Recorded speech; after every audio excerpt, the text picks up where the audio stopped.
Oh, me too. I get super welty. Hey, so would anyone want to go live since we're like absolutely late?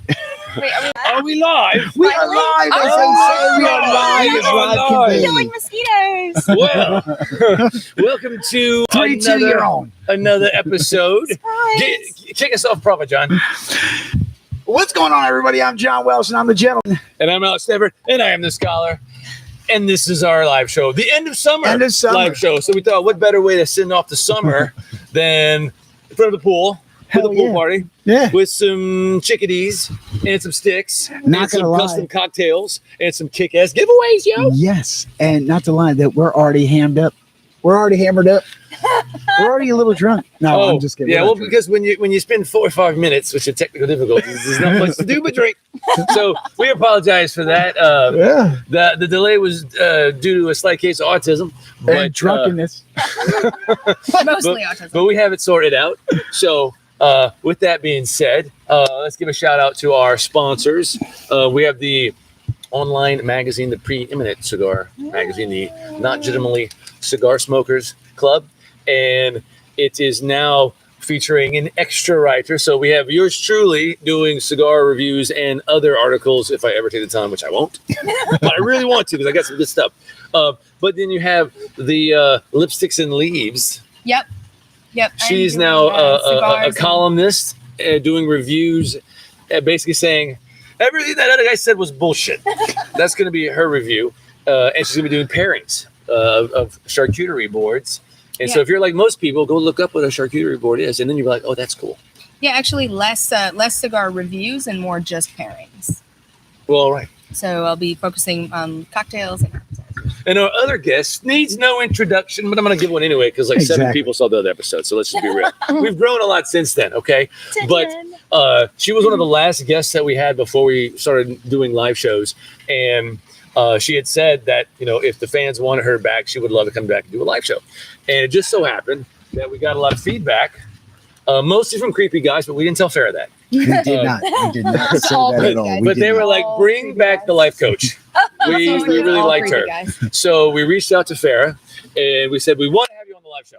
And she was like, I'm down. So she told us a weekend, and then she promptly got the fuck out of the state, and we couldn't do the show at that time. What happened, Farah? I stood you up. Stood me up. She specializes in childhood trauma. Little does she know, being stood up was like the big one.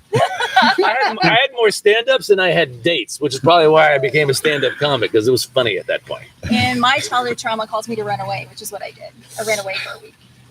And I'm like, why would you run away? Look how much gray hair I already have. I don't need any more. But anyway, so what happened? Where did you go? Yeah, I just kind of got burned out and needed a break. And so checking in with friends in California, they invited me out there. And within 24 hours, I booked a plane ticket and left for a week. And couldn't do your show. Sorry about that. So. Oh, it's fine. I wouldn't have done the show with me either. It was amazing. It was awesome. Went to Santa Monica for a week, and it was great. So I'm glad I did. Nice. Yeah. Can we just run away like that? Yes, you can. Dude, let's go to Santa Monica. Yeah. For sure. I was telling Farah that, when you have 4 kids, the way that you just run away from it all is just say, hey, you want to just not go home after work? Yeah. We have too. We've been like, hey, you want to go catch happy hour? And then it's 10:30. Dude, our kids are always giving a shit about how much we go do without them. And so today I took them all to breakfast at a pretty nice place.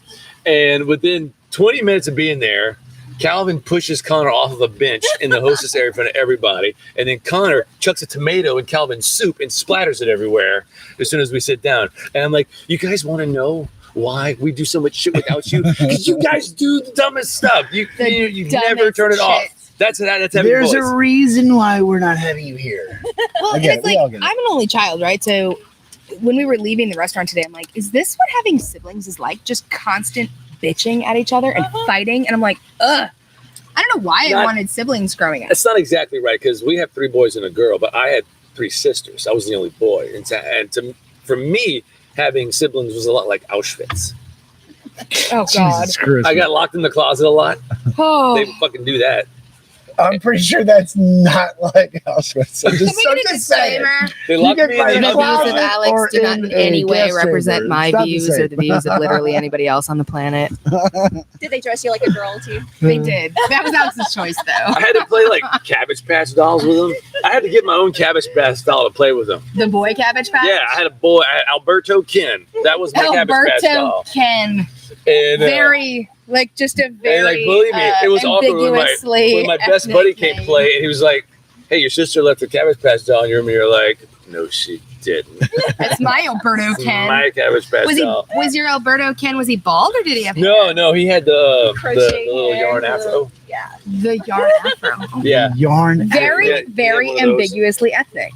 Yes. Yarn Also, afro. We have a couple of housekeepers we're getting far afield because that's how the banner works. We get together, we get liquored up, and Hold on, we don't know where it's going to go. I'm gonna spill this. We forget to, like, But talk about it. if you haven't, please subscribe to the channel, support us, help us grow, share the videos. We get a lot of feedback from people. We're getting a lot of interest. We're trying to grow our numbers. I was really hoping we'd hit 200 subs by the end of today. We've gotten a lot. We're doing great. I don't know if we're going to make it. I feel like I'm in a telethon right now. Just get out your pocketbooks and click that button. You can do it, guys. Make a kid's day. Next up is the ventriloquist. But anyway, yeah, so subscribe if you haven't also done that. You're so dumb. Is it going to be Giggle Snorts again this time? He said next up is a ventriloquist.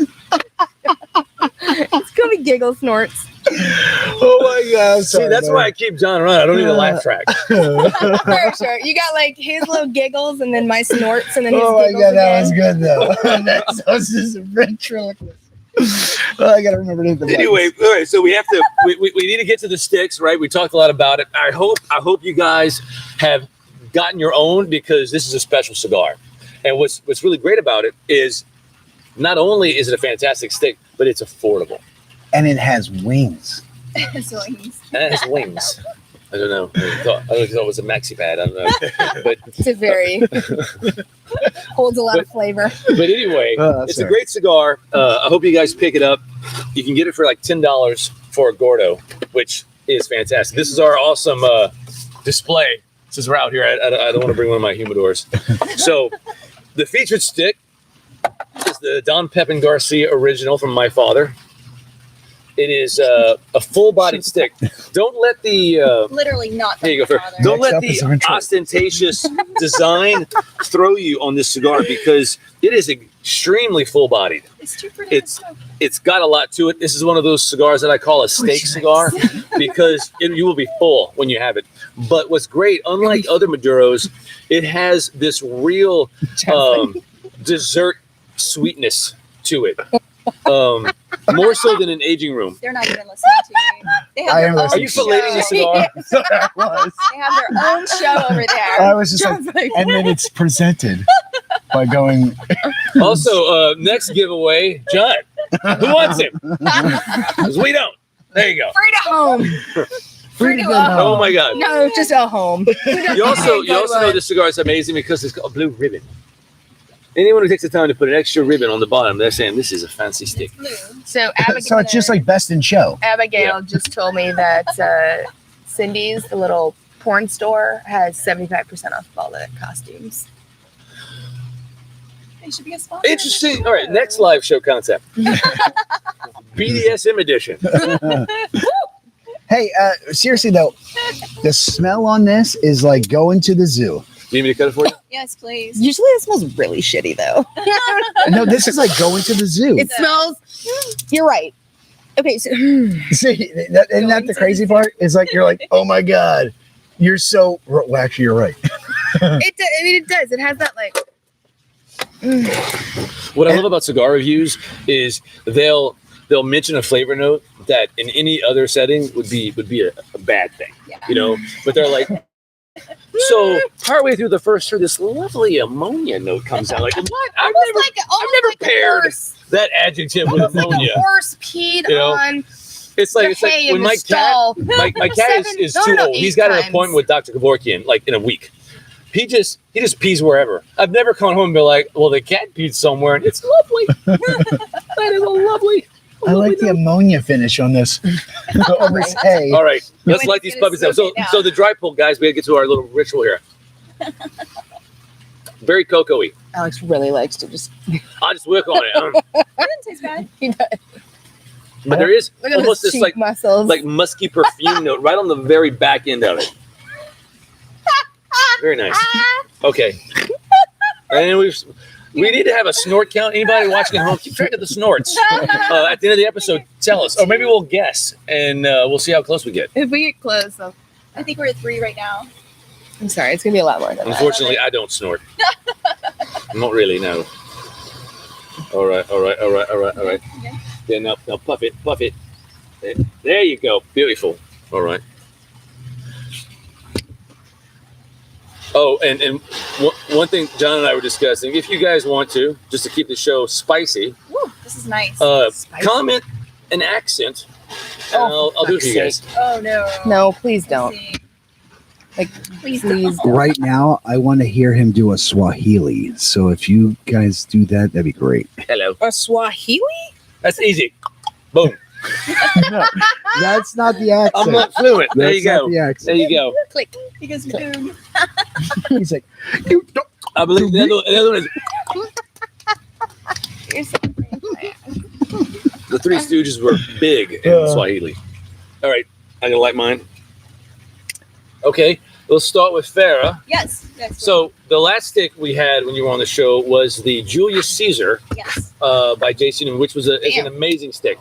It was really good. But what I would say is, while I do love that stick, I actually prefer this because this has more full flavor. It's richer It than the does. Julius Caesar. I know you're just getting into it, but considering your background with Cuban cigars and what you smoked last time, I'm curious if you can draw any comparisons with the other one. I think this one feels lighter than the last one. For some reason, it tastes lighter. Really? Yeah. So I think that the Don Pepin has more of a sweet finish than the Julius Caesar does. The Julius Caesar has those more like leathery, heavy notes. Yeah, and for sure. these This ones has don't. a sweeter finish. Yeah, I remember when we first had this in Natchez. Yeah. And Oh it yeah. I was just This like, is like a brownie. it's like, this is amazing. This is like dessert. I know. I was smoking something else, and I wanted to steal yours. Is anybody at home smoking one of these? Just send us a picture, or Send us a picture. you know, Send us a pic. send us a pack. We Please, wanna not a see dick it. pic. Please. Not a dick pic. Not that kind of cigar. Sir. I know you put it in your mouth, but please. This Please. stick, It's not a family You show. have a very small cigar. So Oh, I that see is you have the Robusto. what? Jesus Christmas, she said the Rubusa. Anyway, seriously. I'm looking for a more So, Gordo type. Lindsey's a double Churchill kind of fan. Churchill. What's that big one from Bailey's? the lunatic. Oh, the Asylum? Yeah, the asylums. The asylums? No. They're like 880s. They're just It's ridiculous. like putting a baby's arm in your mouth. I That know. is It's not like- right. This is- John was like not able to I smoke was it. like, I can't even get my teeth on it. So Perdomo, they just released their own big cigar. It's called the Imenso. It's a 770. It's like a paper towel roll. It's a big cigar. Every place I go, I ask them, no one smoked it because they're like, I'm not comfortable putting something that big and black in my mouth. I'll do it. That's so fucked up. I like this. I know you do. I mean, Put it out there. Put it out there for everybody. That's right. Share your bedroom secret. Even though I get the Gordos and she gets the Toros. But apparently that's just because it looks better in her little dainty fingers. it does. If I liked a Lancero, I would go for a Lancero. All right, because John, I how many of prefer these that have you one. had? Including this one? 3. All right, so what are your preliminary thoughts? I'm all about this. I love this cigar. They're so good. I need to tell the story of how this cigar got chosen. So I wanted to pick something special. We looked into getting Cuban cigars on the show. And then I was like, well, there's a lot of special occasion sticks. And I thought we're having Farrah back on the show in the summer. Basically, any made-up pretext to smoke something expensive, I'm going to want to do that. I'm just like, For hey, sure. it's Friday. Let's go get some Davidoffs. So Yeah, Uh, that's him. 100%. So like, I had some ideas of what I wanted to feature, and I went around town looking for an Opus X or a bigger black diamond or one of the fancy Padrones, like a Padron 90, BBD. you know, something like that, or an Andalusian Bull, you know. because I'm not going into my special stash. I was gonna say those are my emergency supplies. All right. Some people special stockpile bowls. gasoline and water. I stockpile cigars first. You definitely do. There's nothing wrong with that. because I have cigars and I have a gun. So whatever else, I'll figure it out. I told him today that I was gonna put him on a cigar budget. Stop it, Lindsey. You're ruining my dream. I know. I'm like, I'm doing this for the vicariously people. through him, so His stop it. lack of cigar budget is ruining my dream. Oh Stop my it, god. Lindsey. Oh my god. So, would you He tell has me how spent much I've spent this this year? year? For, More okay, than some hey, people ask the make audience. in a year. Guess how much money I've spent on cigars this year. Are you gonna need a So side Alex hustle? wants me to ask you guys how much you think I don't he think you spent need to on like cigars this make that a year. public knowledge. Answer the comments. Thank you. Enough to support a small child. $5. That's all I spent. $5. I just You're buy, a lying I just sack buy, of shit. I buy a Dude, bushel of just me factory and you, smokes. just in one shop, has spent $400. So I know that's a lie. For sure. Between you and I, we spent well over. You Dude, why you gotta spent out me four, like I that? I've spent never four. outed you. Wink. As I like categorize my QuickBooks every couple weeks, I'm just like fucking more cigars. More cigars. That's right, fellas. more If your wife does your more books, cigars. get another account. Dude, That shows no. about. look, Tug's probably out there going like, this damnable liar. Dude, when we went to Austin, I know how much I spent on cigars when we were You there. spent like 5 that trip. No, it was like $4.30 You're a damn liar. before tip. You bought like all Padron 50ths. You bought all like super that wasn't it. expensive That wasn't it. I wanted Tug to see. Oh, speaking of Tug, Oh, speaking of tip. I've reached out to him. Tug, I need a new car. What do I have to do to get one?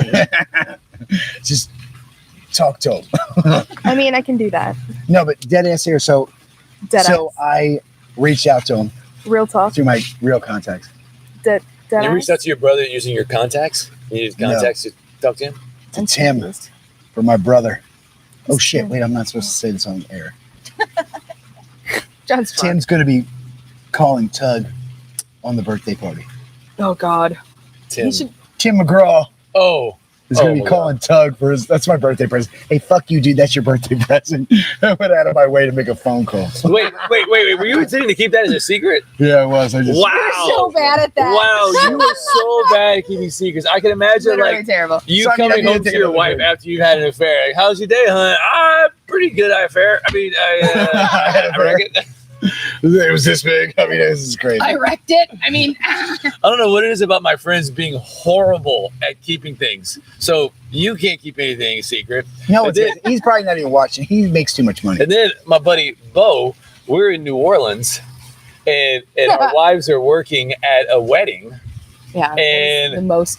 We were like, look, you guys have all the lady work covered, so we're gonna go and just go on It's a. got the lady work What covered. the fuck is the late? Exactly. What the fuck is the lady work? All right. It's So the another work that the ladies disclaimer. While the gentlemen drink brandy and smoke cigars. Oof. Another disclaimer. Alex's views do not. What is the do lady? not I don't want to know necessarily- what the lady work is. The lady work is the hard, intensive stuff that actually is like helpful. The man work that he does anyway is like the bullshit that Opening Oh, I- jars and turning off fans and putting stuff on the top shelf. and That's my job. not bringing the proper alcohol. Oh my Which god! is, listen, people, it was not me this time. It was not John. It It was was not not. John. It was. Honestly, There was no technical. It was Sir Spurgalot right here. It was. My It brain was. has a technical difficulty. It does. It's called autism. It's awesome. It's called autism. Anyway, we have some giveaway Don't talk. All encourage right, him. so Sorry. we got to announce the winner of the last episode's giveaway. We got so much going on, guys, but there's so much fun and I got bullshit. this. I got What do you this. mean you got this? The last winner was Ben Dover. You did this joke already. Oh. Speaking of the mic, John. You got it. Yeah, don't you remember when you're like, dude, I want to announce the live show. I want to do it. I was like, okay, No, it wasn't. you clearly have some bullshit you want to do. And he was like, no. And so he's like, I'm not going to tell Don't you. tell me your lies. Okay, this is what I'm going to say. And I'm like, all right, fine. So he just told me the whole thing. He gets up there and it's like, the winner is Pat my crotch. I didn't say bend over. I said something else. I said, Yeah, my crotch. no, it was, But anyway, I still for have the an love of email God, address that's this Pat is McCrotch. the giveaway. It is a My Father humidified package sampler. Okay, everything in here is awesome. You have the Don Pepin Cuban Classic Black label. This is the blue label. The black is also very good. Then there's a My Father Centurion. Then there's the My Father La Gran Oferta. And then there's the Jaime Garcia Reserva Especial. I like those. Also a very, very fantastic good. cigar. And then there is the Antuca, the other one. Tigua. The other one in there. That's MTS. I don't know. It's Listen. all curved, man. I can't read the letters. I'm All old. cigars matter. All cigars matter. Stop. Yeah, I don't know. La Antigüedad? Yeah, see, she can't read it either because we're all old. No, I'm not. Speak for yourself. So let's talk about- old man. Let's talk about this episode's I'm giveaway. sorry. What's our viewership right now, John? Viewership's a lot. 4. Here's 4. 3. Viewership's a lot. I mean, it's relative. Where are we at? 3 or 4? It's a lot if tree. you're counting by tenths. Numbers are relative. Wow. All right. So this is the giveaway for this episode. I have mine, and the lipstick and the leaf will lipstick and leaves over here. She has her own. I don't know what her rules are, so she'll go into that. So we have a travel Herfador, a 5-stick capacity with Piper's Haven on it. It's one of the cool shops in Lafayette. So if you're looking for a destination for cigars, if you're not from this area, Lafayette's actually very cool because there are about half a dozen really cool cigar joints just in this greater township area. That's a lot for a town this size. You know, New Orleans has about the same number in New Orleans as well as New Orleans. What are they doing? And there's a lot of meetups, so check them So out. many people. And then we have this thing here. This is a Visol torch cutter combo. Torch cutter combo. Gotten brand new from the I know. sponsor. I'm such a sucker for of a combo. today's I'm like, show. It's a combo. I need to have. Behind these giveaways is none other than the greatest law firm in the history of law firms, Stanford Law. Which is, say it again, It's Stanford Law Firm, Stanford Law. which everybody knows is me. I sponsor my own What show. exactly I get does Stanford Law cover? What do you do? We do mostly injury and family. Okay. We make right. What, So what's if I wrong. slap him and he wants to sue me, then, or if I slap John, he's injured, then he can call Alex and sue me. Correct. But I would say no, Hold on. John. I wouldn't mind if you slapped me. She's like, wait a second. He's like, it wouldn't He's be a into crime it, ladies to- and gentlemen. Also, so this is the torch. It's got a punch cutter. A on the, punch putter? it's a tunch putter. It's a So second new golf product. club. It's a new product. There's your regular putter, then there's your tunch putter. So when are you gonna have your own line of combo lighter cutters? Oh man. My own line of. I guess once I actually make money with this show, because I spend a lot. You should have a tip should me be like a section bartender. for your audience so they can tip Tell you. you. Oh man, I don't know. People don't want to do that. People think I'm would love to do dorky enough as it is. I'll be like, yeah, can you sponsor this? Don't pay me. But So all you got to do to be eligible to win these amazing. Hold up. Our co-hosts are not paying attention to you at all. They're I know. having their I'm own saying show. I know. over We're there. like doing Can we important separate- stuff here, Can and we they're just just separate the two spotting of you? around. So We're both I am just going a to little- also for we're both whoever wins tequila the giveaway, I'm going to hand select from my personal collection. I only have one collection. I don't have an impersonal collection, so I don't know why I would say personal collection. But whatever. Regardless, my collection of cigars, I will hand pick 5 that I think represent what I think to be the highest level in what a cigar is supposed to taste like. They're not going to be necessarily really expensive, rare sticks. They're going to be ones where I'm like, no, they're doing it right, you know, and they're affordable. So I would like to pick one. I want to. Yeah, But- that's fair. Okay, Hey, I'm picking one. New offer. She's going to pick one. He's gonna pick 4, and I'm gonna pick 1. I think that's And fair. I'm going to put a 601 in there. So John's not going to pick one. He's just going to fit one, but it's only a 5 capacity. So how are you going to do that, John? He's gonna tape it to I'm the going to outside tape it to the outside. with one Boveda Oh my pack. God. She's gonna like It's in my wrap them in a Boveda. You got to be quicker than that, John.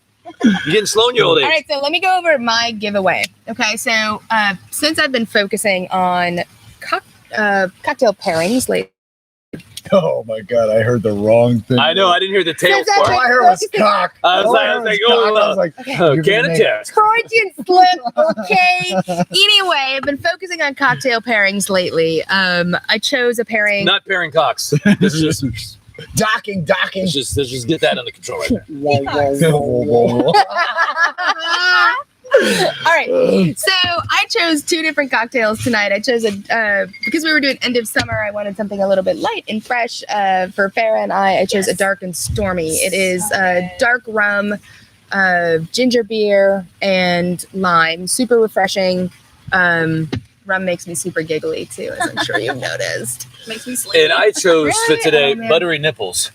But what I'm drinking is a cold brew old fashioned. And what do you think, John? Dude, this is amazing. Hands down, thank you, Lindsay, because that is epic. She's got a To the skill, ladies and bartender. gentlemen. Yeah, so this is Puts amazing cocktails together. this is a cold brew cocktail. It has these really interesting cocoa bitters in them. Smells So my giveaway is going to be a cocktail pack with the ingredients to make one of these cocktails. So give me a comment. You have to be 21 plus to win, as usual. Also, with his cigars, he should probably make that. I'm drinking this. Thank you. amazing. Wait, Sorry, it looked like my drink. My bad. I made it. I don't have I'm my just glasses making a on. I was sip. just like, let's have my drink. that's a short glass. That's I fine. was mistaken. Oh, that is good. Yeah. That's why I keep telling you. Like, That is listen, good. you have not had. I haven't. I've never had that until today. I've never had one with coffee in an old fashioned. Oh man, pairs so Hands well. down, amaze-balls. Well, I thought it would Really. pair really well with this stick, Oh, yeah. particularly because this has such the cocoa, the cocoa yep, notes, yep. the very like. I really love. She elevates the experience. It's like you can just smoke a cigar, or you can smoke a cigar with an amazing drink looking at boobies. Ladies Elevating. and gentlemen, there's boobies at present. I'm sorry. That's why I do cocktail pairings. I'm Also cock sorry. pairings. All I keep hearing is cock. That's all I keep hearing. I'm sorry. John, Not yes, the tell the gentleman. viewers you hear cock all the time, but no matter whatever everybody says, all you hear is cock, cock, cock, cock, cock, cock, cock. That's why I like having this rooster next to me. I'm like, cock-a-doo. Oh, yeah, that's right. Oh my god! That's exactly where I was. Oh my god! Oh my god. You know, John's Just not kidding. arrogant, but he's cocky.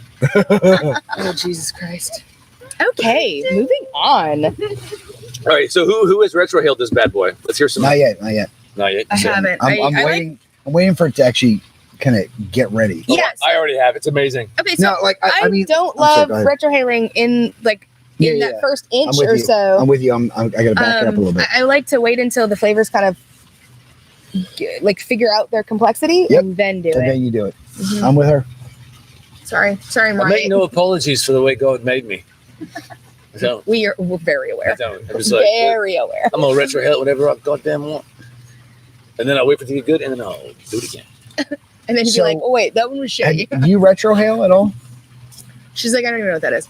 It's when you like you It's too I guess- complicated. push it out of your nose. Yeah. Without inhaling it. That's the best and important part. Don't inhale it. But the thing is, you don't. I mean, it's easy. You just shut your mouth and breathe out of your nose. Like Alex is just like, he's like, let me teach you how to retrohale. It's like when you take the smoke in your mouth and you like put it in your throat and like ball it up with your tongue and then like push it out through your sinus cavity. Stop I'm like, it, Lindsay. You're a married woman. I was like, I'm getting aroused hearing it. That's quite a good description. Lindsay. See, She's you like, should blog and about then I that. take it in my throat. I'm like, stop And I roll it around my tongue, and I just killing taste it, and I just try to nom nom nom it. it. Nah, nah, I'm like, nah. But not with the teeth. I was like, so what you do essentially is you just like shut your mouth and breathe out Blow? your nose. You blow. Oh, That's my what God. you do. You just Oh, much simpler. You just gotta Oh, blow. I was like, let me put like 9,000 more words into how to do it.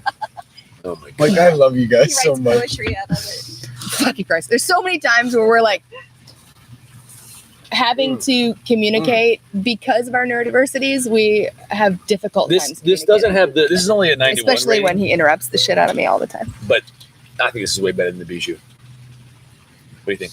Are you seriously saying that this is a 91 Yes. on aficionado? Yes. It's true.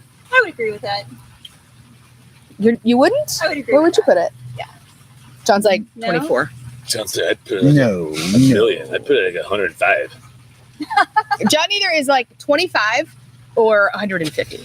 It's like I wouldn't There is use no this to line the cage of a hamster with dysentery. Or this other one was like, I will make love to it for the rest of my life. Right. He goes from one extreme to the other. No, seriously. It is. It's like way low or If I'm really. if I'm being like 100% like transparent, this is a great cigar. It doesn't break 90. Well, you're close then. You're close to I'm not 91. disagreeing with you. Okay. I just think the fact that they give the Bijou a 97, that's insane. Great cigar. But I'm saying like all the, I mean, oh, well, you know what? Actually, even an 89 is because I'm drinking something that's pairing so epically with this. You know what I mean? Like, dude. So you're giving us a true John Welsh certified opinion and not the bullshit ones you give it. Yes. So really it's more about the cocktail? Yes. Thank you. Sorry, Jason. So I'm just saying, yes. Your camera's really dark. Can people actually see you? Look, see? Oh. that one's super dark. Why are you so dark? I'll fix it. It's because it's dark outside. I just want to make sure people can see It's not you. dark outside. Well, I'm trying to illuminate with Look, I my can see I'll us. fix it. my translucent Yeah. reflective skin. I mean, Alex is like backlighting for us over Yeah. here. So Kelly was people can like, see us. Kelly wants me to pick a Cuba for the for my selection. Only if you sit up your ass, Kelly. Right? I'll do it just for you, Just Kelly. plug it, buddy. I'm just gonna send you one just for funsies. It will be imposed. I feel like I'm giving everybody a crotch shot. Am I giving people a crotch shot over here? No. Holy crap. Well, I mean, I did tell you to not wear underwear for a Should reason. I- Oh my god, I'm sorry. Should I cross my legs? You're not giving No, everyone a it's crotch okay. shot. You're Okay. fine. Just making sure I don't want to. We try to keep it very handsmaid's tale over here. So Would we? if you need to put a moo-moo on or something. I don't think they would mind I've it. got my hat. Be like, is You're this better? We've had a wardrobe malfunction, ladies and I can't gentlemen. bend my leg because of my injured knee, so I'm like, Tell me about your knee. Yes, tell us everybody. I was trying to prompt you to tell the story, and then you What most happened to your knee? you most deftly dodged it. I was like, well, she's pretty spry on that bum wheel of hers. What happened to your knee? So on the second day I was in California. for- Not doing our show. You were in California, not doing Yeah, our show. this is when I stood Alex up, and I'm in California. So karma's real. Karma's real because I Right. stood him up. Karma's for sure real. Yeah, so I stood him up and took a trip, and then I get injured the second day I'm there of a 7-day trip. So we go to Malibu. We climb down this massive cliff to get to the beach, and the beach is sort of in a fishbowl, meaning the sandbar is very thin and narrow, and if waves hit it, there's no running away from the wave because you run into the rock, right? So we're trying to get to the opposite end where this massive cliff rock is, and we want to get to the other side because you can't see what's on the sandbar unless you go around the rock. So we hiked for an hour to this big rock. I call it a corner. She's better now, I think. And as soon as I'm straddling Are you the Lindsey? rock, I get hit by a 4-foot wave. It's just got to wait. So, Slammed have you into ever the felt rock. that much force exerted on your body Never in my before? life. And being from Louisiana, That was from the totally a Gulf, loaded sexual question, by the way. What did you say? Lindsay's like, rewind. I was like, wait a second. She was talking about getting knocked off a rock by a 4-foot wave, and I was like, so tell me, was that the most pressure you've ever felt on your body before? And she Was was, it- like, oh, was yes. his And I was name like, Dwayne? yes, that was a double loaded question. His name was Doom. It's Doom, not Dwayne. Dwayne the And he Rock. took 3 fucking hours, just like the movie. Oh my god, it was terrifying because I'm from Louisiana where water's calm. You know, when you go to Destin, Calm Florida, and nasty. water's calm, right? And I didn't know there was a wave advisory warning for that weekend. I mean, in Malibu that evening, there were 15-foot waves that were, knocking business windows out and shit. Jesus. Yeah, it was terrible. And so I get slammed in the rock. It cuts my knee open. I've got stitches. And the riptide took me under. Oh, I did hold wow. on to my shoes. Oh my god, is the that why whole your time. your leg's so messed up? Yeah, it took me under. Well, I mean, Hey, like, John, look have at you it. met Farrah? She went to California, and Stick it up. she's been telling us a story how she injured her knee for the past 3 John hours. has I've been fixing- working on the. John has cameras. been fixing Yeah, his the camera. lighting. Okay. I know, right? But I'm just doing my part in this duo. He does all the Just work. to, I bust his balls. I thought we had established that was the role. Assessment. I Okay. love you, dude. And the best thing though is that I get top position in this. So as much as I he love her busts on your top. balls, I'm like queen ball buster. Okay, so I'm gonna put this out there.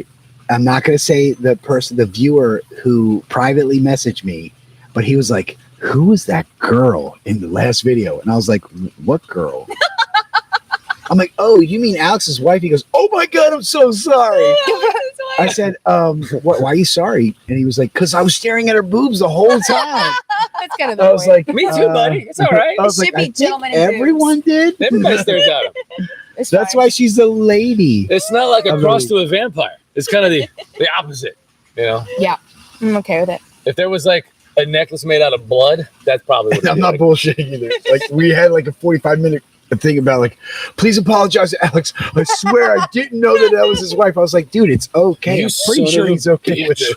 We're Little blocking homie you, buddy. Tweez. Oh, I'm so outraged. Meet me at my office after the show. Oh yes. That's like, I'm pretty sure he's okay with it. I really love it when Alex gets pissed and he like, Alex doesn't get Sweet. pissed. I'm sorry, what? Have we met the same God person? bless you, John. Wow. I'm trying to help you. He's Alex. forever my hype man. Do y'all have different versions of Alex being pissed? I think that's where. Yeah. See, I take it on the chin. I'm like, okay, man, I got you. You're right. I was totally fucking that up. But hey, life is such, right?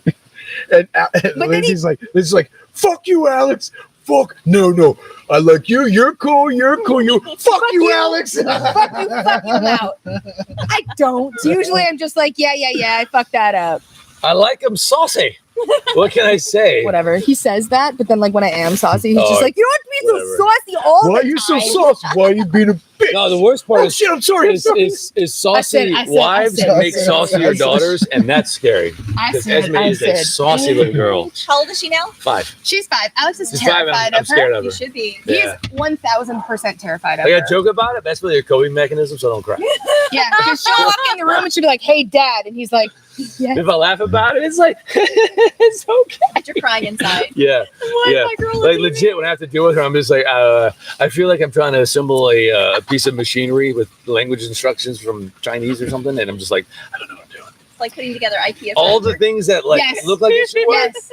no, they're all backwards. Everything's they inverted everything. I'm actually shocked that like school drop off has gone the way that it has. Like she's actually gotten to school on time every day because I was waiting for her to be like, Daddy, I don't want to go to school today. And he'd be like, Oh, all right, dude. where do you want to go instead?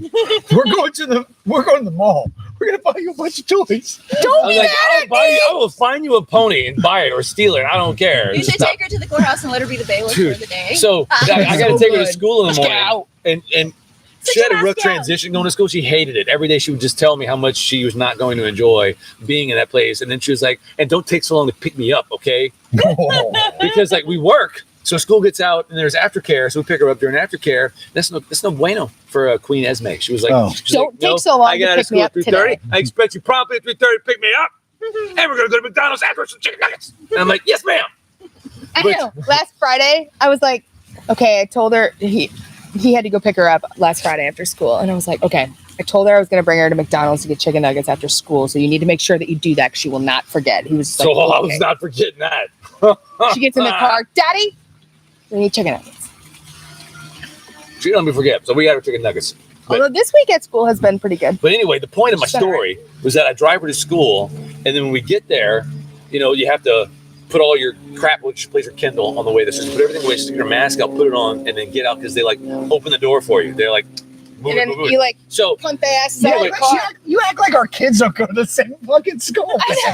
so anyway, she always acts like, He's like, I'm in that oh, same I'm at line, school. buddy." It came out of nowhere. I was caught unawares and unprepared for the fact that I should have had all this crap in my book sack 20 minutes ago, and I don't. And so like she's struggling to get it together, and I'm like, get your mask out. And the waiters are like, get the child out. They sound German in the morning. I don't know why, but I'm just like, all right, Esme, have a good day. And she looks at me like, go fuck yourself. And then she just gets out of the car. I'm like, See, my boys would just be like, bye, daddy. But she's just like, you're dropping me off at the gulag. To hell with you. as you're like making that turn through car rider line, right? I'm just like, Esme, get your shit together. Let's go. And he's like, okay, let's wait till the door opens. You're like the bane of every car drop-off's parents' existence. They give it on Alex. You know what Like, I can't wait for? I can't wait for. Goddamn Audi. She's like, when she starts speaking French to you, Oh my God, it's the cutest thing you've ever heard in your life. and she's gonna be like, you're Well, like, you know what? I spoke French to her, and she started giggling because she couldn't believe I spoke it. And I was like, well, I'm a Cajun. So like, yeah, we can sprechen. Yeah, but she's gonna have proper right. French, and It's real cute. Cajun French is different. So It's the Ebonics of Real French. I cute. can say it. Frenchy It's fine. bonics. It's okay. I've had Alex- Myra correct a college student because she was like, oh, I'm from here. I can speak, French. And she's like, that's not how you say that. Alex Yeah, said- but she said it all in French. And I remember she turned around. She goes, actually, you're right. And Myra's like, I know. I go to this school, okay? I do this. Alex code switches now at home. He's just like French, English. Whenever he's talking shit about me, he's just like, Esme. you have your own language too, huh? Yeah. That's called autism, and It's called autism. nobody's very fluent in It's it. it's a language unto itself. No, Fantastic reality sitcom. Our life would make a fantastic reality sitcom. Yeah. They would be like, It'd be oh my like God, they're very, so hilarious very- together. I wonder which one is going to get stabbed first. It'd be like very, very I was worried earlier TVMA. who was going to stab who. For sure. She stabbed me. Okay. I was worried. I don't need weapons. I got these weapons.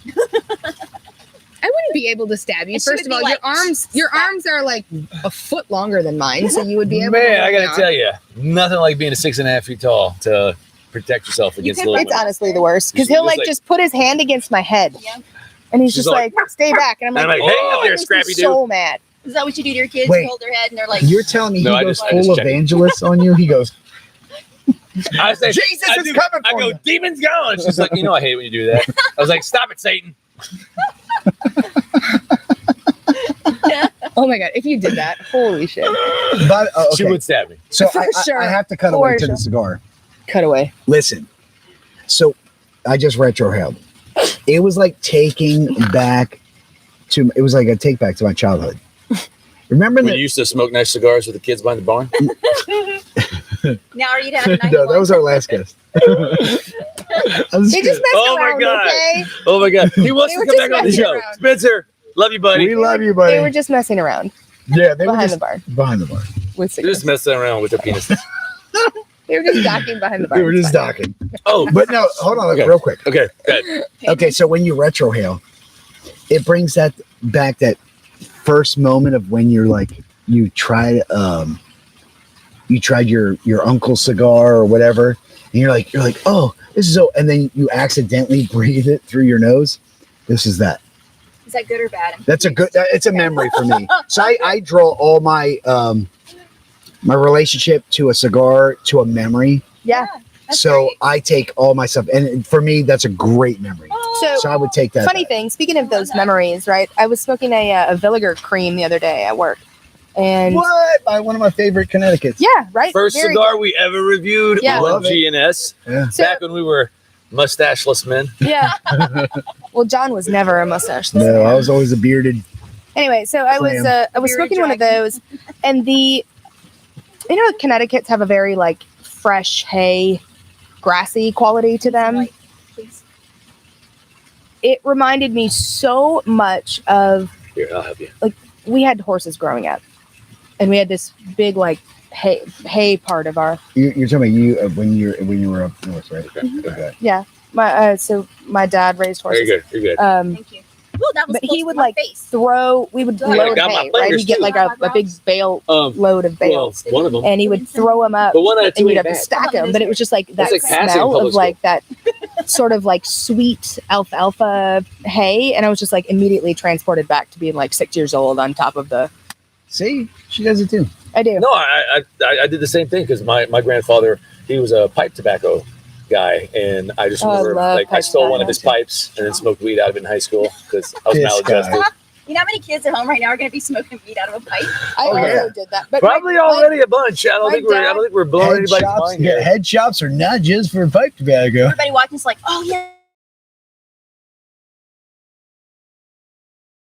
It smells candles that smell like pipes. so. They do have them. Where? I can't find them. The ones that are like tobacco scented Yeah. are definitely more pipe tobacco scented check it out. than like cigar smoke or Yeah. cigarette. I love I think. that For So I me, pipe is more like a BO smell, What? especially if you're outside. Man, oh, I love BO smell. a BO smell. Yeah, good piping is like a bad.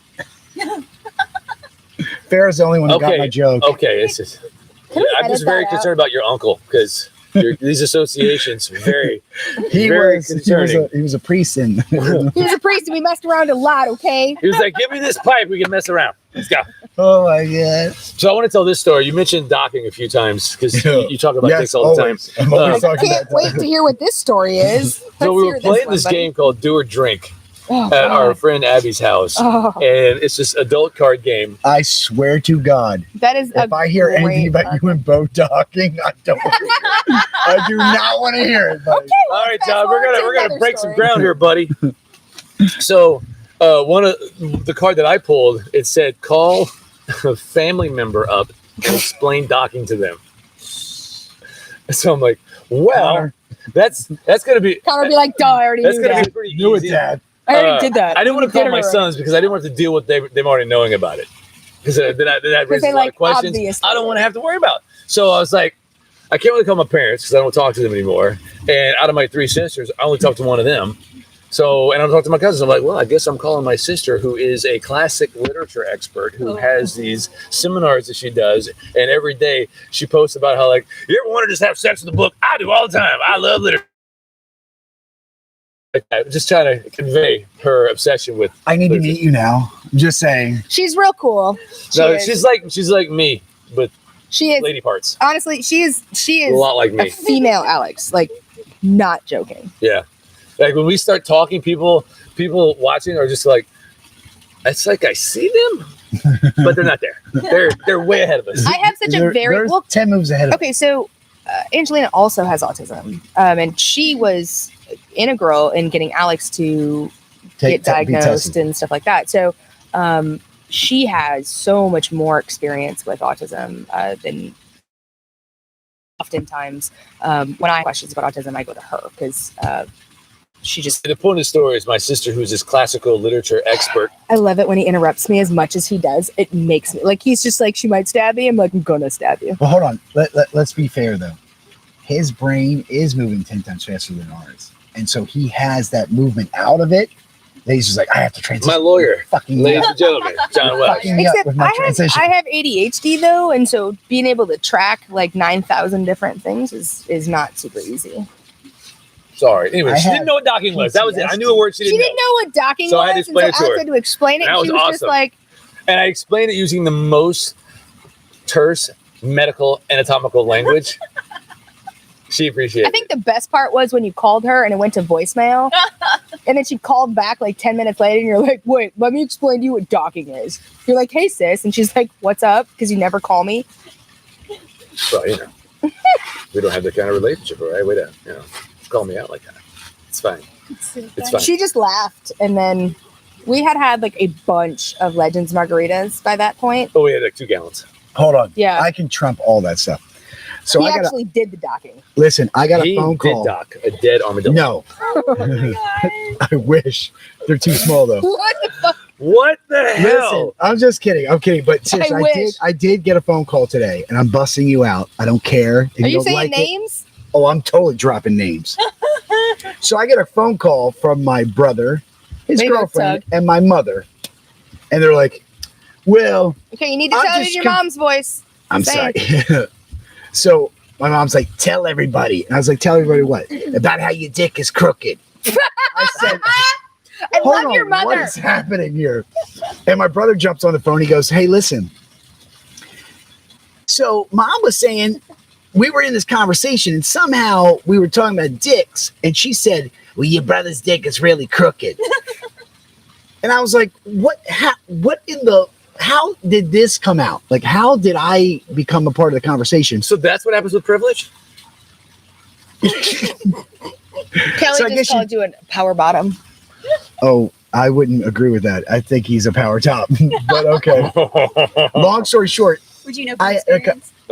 yes, I He just do. he just is just like, hey, do you want to just land right here? Oh yeah, that's it. That's moisturizer, everybody. Protein's supposed to be good for you. It's not. She's like, There's no protein in speak from semen. Anyway, experience. let's get back to how your mom knows your dick is a boomerang. Well, because she So birthed him. but it's That's usually how not. that It's happens. not. It's not. It does go left, but I thought everyone goes left. Okay, let's see it. Let's take it out. We gotta. Oh, God. Is it left like a banana? Stop it. She Or said. She's like. left She's like like. She's like this. Oh, I don't want to see that. I don't want to see it. Stop it. She's like, I did not think I was going to be Does it- coaching you guys through this life Does it bullshit. go left like a banana or left like a 90-degree angle? Mm-mm. It goes like this. It just like is like when the wind takes your golf ball a little bit. Yes. Okay, just like a slight little. Yes. That's it. So your dick has a slice. Yes. It, like in life. See, my dick has a draw. Because I'm better at golf than you. Well, you're way better at golf than me, 100,000,000%. I will never ever say that isn't true because it's totally true. I'm glad my dick's straight, so we're good. Super sane. Hey, hold on. We could talk about My women's dick parts. is gigantic. We could talk about women's parts. Listen, Or we you can are talk. either looking at drapes or you're looking at clean, like that. Like you're looking at a freshly swept theater,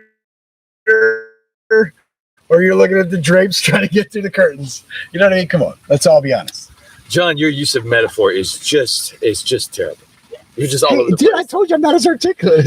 It's like going to a theater You're and right. pulling the curtains back, and there's roast beef hanging from the sandwich, and then and like, dude, you're getting your Bye. getting your shit Thank all. you so much. No one ever would say you have 20 lives. Is this out?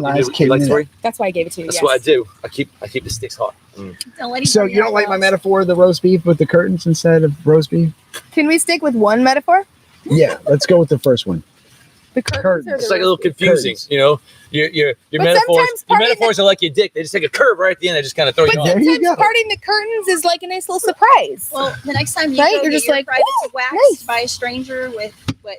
I don't know how hot. You know, is it? John. Let's- I actually have something million. that's better But- than going to have your stuff waxed. Okay. I learned about this on TikTok. Fucking Christ. I'm not doing anything to my vagina that Listen, you learned listen, on TikTok. hold on. That's You would say, incredible. listen. At first, I'm with you. Because I like Until to we saw manscape myself. Hold on, let me get on. I have an up close and So- personal relationship with my waxer, and I have one with am a- Jesus. I Big do not fan. manscape. I just don't have hair on my chest. So listen, so I do. I Just gotta manscape. I disclaim take that. care of myself. So what did you learn on TikTok that you're going to put next So- to your nuts? Hold on, I'm I getting don't have there. hair on my So they had this stuff. Same. It's like Genetics. Nair for men, but it's like a shaving powder Mm. that you make into a paste, Yeah. and then you put that all where you don't All right, want all right, hair. all right. That's the wimp way out. All right. It's called Nair, It- John. No, All right, it's all right, not. all right. Like You it's like not short Nair. shorts? It's Okay. it's shaving But like, men hair. okay, so care. let's talk about this, okay? Because literally, that's a thing. This is proof we don't script this show, ladies and gentlemen. There's a reason Yeah, why it's not on women your are not notes. supposed Not on to my notes. use Not on my Nair notes. type stuff on their How on does their John bits. exfoliate his balls? So Let's- that let's kind of settle stuff that is one. not really intended for genital areas. What's your It's preferred that method stuff, of that powder is more what for. do they call it when you and pull your hair out? They've made it for men of shit, I color remember. Walking. to use on Exfoliation. their face and neck and stuff like that. It works so good on my butthole. I'm just kidding. No, it does work good on my butthole though. No, Okay. he's not The kidding about same that. hair. So women, though, because we have different anatomical parts than you do, that is like, a recipe for a very bad time. All right, guys. So now it's time you can share your comments on your preferred manner of deforesting your Oh anus. my God, there's so many comments. They're Are like, you? wow, not Do you go to the mall and get threaded? That would be interesting, right? Like, why'd you want threaded? Oh Oh, my- I got something for you, lady. Wow. You literally, Are you seriously talking about threading your nether regions? No, your asshole. I Your asked. asshole. Oh my God. Okay, so I So we're gonna talk asked about my bleaching too? waxer if that was a thing. I mean, Because, it's, like, you I know, thread is my it- is it- brows, but Well, whatever you don't remove, I was you like, bleach is it. there like threading for all body hair? Because she does like backs and stuff too. And she was like, not really. So I have to bring you up. I'm sorry. I'm sorry. I So just have there a are very people out there good relationship who with my have waxer. a little thing called lasering. I'm aware That So shit hurts. why don't women get lasered? because it's I've very seen- expensive. It's I've seen the totally laser- expensive. Hi, so my Venmo, okay, is at Lindsey with an E Stanford 6. Please donate to my laser fund. I mean, probably one visit could be $500 to $1,500. The total maybe total or- treatment package is like Did 6 they to charge you by the 800. follicle? Yeah, pretty much. Seems Yeah. like it. Kind of. Yeah, total. I only total brought money package for is like 3 hairs. Just like get your lip done is $100. Just the sides of your lip is like $100. Where are you going? Oh, Yeah, I mean, where that's are pretty you going? standard. Because was from going- what I heard, it was mine's like- $800 for the whole kit and caboodle down there. And if that's $800 that I don't have, so again, To make sure you Venmo. never Yeah, have Lindsey to, but to make sure you Stanford never have to 6. do that again, I think that's a blessing. No, you do. You have to keep it up until it burns the follicles. Okay, it takes so- 6 to 8 treatments. right. So It it's can take not a year or just two. it's not just a one treatment No. thing. Oh yeah, I know that. You have to go several times to get it done, and then there is upkeep in between. So as you're doing it, right, you can't wax or anything like that. You have to just keep letting it go. And then even afterwards, it's not like you have 0 hairs forever. So You- now's a good time to you bring up do our still have sponsor, to. Hubble Dermatology. Now, if you say the code GNS Dorks John's Gay, you can get 10% off your laser treatment. There you go. God, I wish. Dude, please give us a sponsorship. I take. Let's get back to the cigar, Farrah. Just for John's genitals. You should be Just for well John's into asshole. the meat of the cigar. Give me some John, some drop thoughts, some your impressions. Venmo. We'll get some electrolysis Definitely on your getting asshole. stronger. I don't know. It's stronger. It's good. The aftertaste is sticking. Do you see like do you have like the caramel sort of cocoa-y notes to it? No. I find this so much more of a dessert cigar. It's like a I burnt Twix. love these. Yeah, a burnt I agree. Lovely. It's like a burnt Twix. with a little Absolutely. smidgen of forest honey, I think. Forest honey. Farrah, I'm sorry. I'm gonna have to. I'm digging in deep now. Are you from Lafayette? Mm-mm. Where are you originally from? I'm originally from Roast Pine near DeRitter, which is an hour It's out by Lake Charles. north of Lake Charles. Okay, an hour north of Lake Charles. Like, so you're going like sort of towards the It's Panhandle. West Louisiana. It's on the border of northwest Texas, of Louisiana. here. Yeah, border Okay. of Texas, Louisiana. Yeah, it's southwest of here. Okay, Southwest so of is here. that like more country or is it? Mhm. I Yeah, thought it it's was super southwest of country here. then. It's very country, very rural.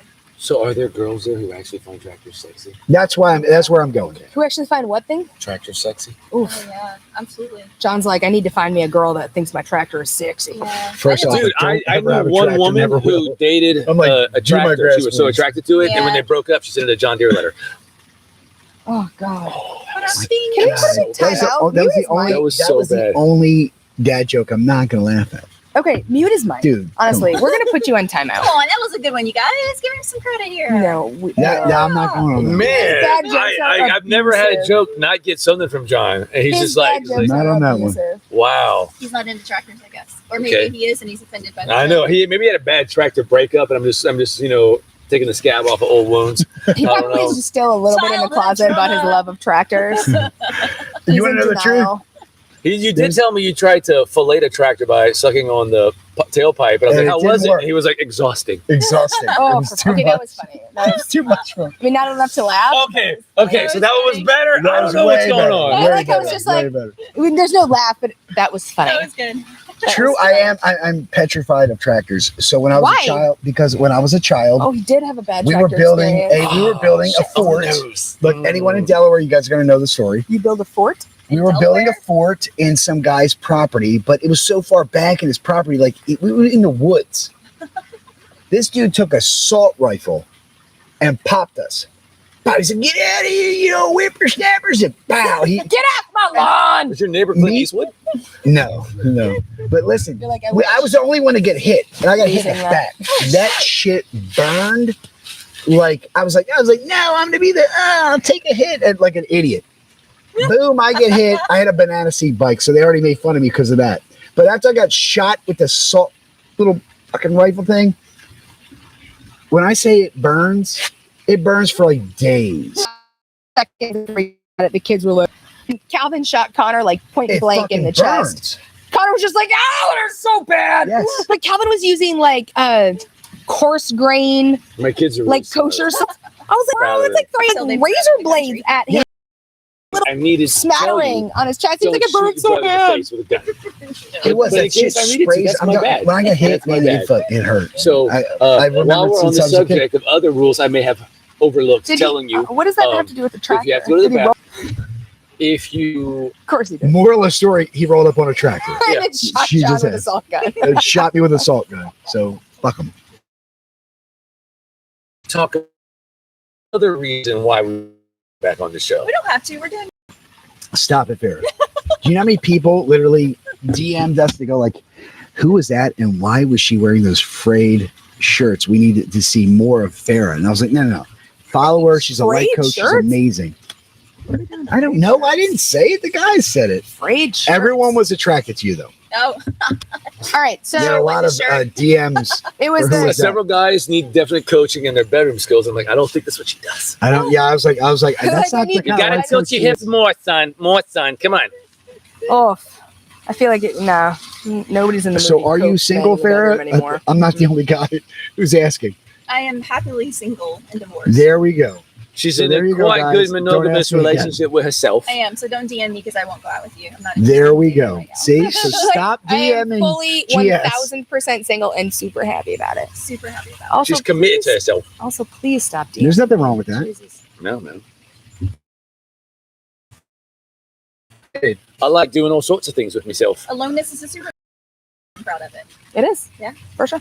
A lot of people don't like being alone, and Right. they end up in dysfunctional relationships because of it. Absolutely. For a long time, I hated being alone, and if I was alone, I would call people or whatever. And I'm okay with being alone now. It's like so many of our clients, they get out of a marriage or they have a baby with somebody and then they split up, and like within weeks they're living with another dude. You know, just people like they just can't. They can't. Or several people. Yeah. You know. I tell people don't date online unless you can handle rejection, or if you're not mentally, emotionally strong enough to date online, don't, because there's a lot of wins and a hell of a lot of losses. A lot of losses. I'm not a life coach, but I try to help John. You know. Yeah. Well, do some things. people I'm like online John, he's not that into you. Stop. At some point, you can't help John anymore. Dude, no. My nickname now apparently online is Boomerang. Oh, So thanks a lot, I people. figured it was, Oh, we have the best fans. it's not balls. Boomerang. Thanks a lot, buddy. Boomerang. I guess that's your new name on my phone. Is that called Boomerang? Yes, he'll call me back. No. It just takes a second. I'm like, John, you busy? Like, yeah, I'll get right back to you. But I'm bummed. Okay, again, we're not laughing. I'm sorry. No, I'm laughing at that. That was I pretty need good. more liquor. I'm sorry. But, you know, but seriously, no bullshit. When he was getting through his last No bullshit. relationship No debacle, Your last relationship debacle. yeah, I was like, all right, John, True statement. you need to learn how to be with yourself. He was like, yeah. I was like, you got to work on your own issues. You're coming out of a couple of bad marriages. You got a lot of trauma. Yeah. You got to work it out. He's like, yeah, okay, totally. And then he's like, okay, so when you said I need to be alone to work on my issues, did you mean be alone while I'm dating somebody? I was like, no. Merriam-Webster. They said, oh, I've already got a girlfriend. I'm like, John. Okay, but real talk, no bullshit. She was actually cooler than like most people. So. Oh, she was. Hey, you know what? Damn, I'm not blaming John. I most don't have to people- blame the bus's balls. Just Speaking do of, it. is she coming over tonight? Yeah. Okay. So You're like, listen. yeah. So Yeah, that was- so check this out. Yeah. The reason why I'm asking and saying all these things is because I'm not BSing. When No your bullshit. episode happened, we must have 30 people hit us up in the things. Who is that? And I was like, listen, she's a hold on, put it on me. She's a life coach. Wait, you just took the camera off of me, but you're talking about me, so you. But well, I'm talking to you, so I'm I'll kidding. cut back to you. I'll cut back to you. Just- Oh yeah, you're not quite in that shot. So I was so like, maybe you're in that shot. again, people want to know who you are and what you do. Mhm. So I was like, she's a life coach. Actually, she's awesome at it because off explain camera she kinda was like what that- helping us all out. Can you explain kind of what that is? Because I mean, maybe they didn't see that episode to kind of understand exactly like what your directive is. Good as call. well as please, being a life please do coach. that. Yeah. Because I mean, I'm literally there was Do like one of 30 those season people. recaps. Okay, so speaking of life coaches, right? Like, I feel like since I've met you, and we've had a lot of conversation about, you know, relationships and stuff like that. And I respect your work a lot, but I've seen a lot of other people come out as like life coaches, and I have a very, very hard time respecting someone as a life coach if like their own life is like just in complete shambles. Absolutely. You have to live what you preach and live what you teach. Like there's one specifically that I've been kind of following for a while, but like her professional profile is so very different than her personal profile. I'm like, It's like the old slogan: "Never trust the skinny chef." anyway, so tell us about what you do as far as life coaching, Yeah, you know, life. and how do we get in touch with you, and how do we use you? So, you know, life coaches are a lot like counselors and therapists. You have to try several before you find one that really fits your needs and your personalities. Right. You know, if you've ever gone to a therapist or counselor, you probably went to the first one and thought, not quite sure she gets me yet. So, you know, I go to. I have walked out of a therapy Yeah. appointment, and I don't think that this is working out. I'm not going to pay for the whole thing. I mean, I'll Absolutely. pay your thing, but I'm not going to waste my time. Yeah. So, you know, essentially what I'm gonna pay the bill. counseling and therapy is really trying to help you uncover your past and why it is still haunting your life and your future. A lot of times counseling and therapists will diagnose you, right? Right. Depression, anxiety, ADHD, whatever the case is.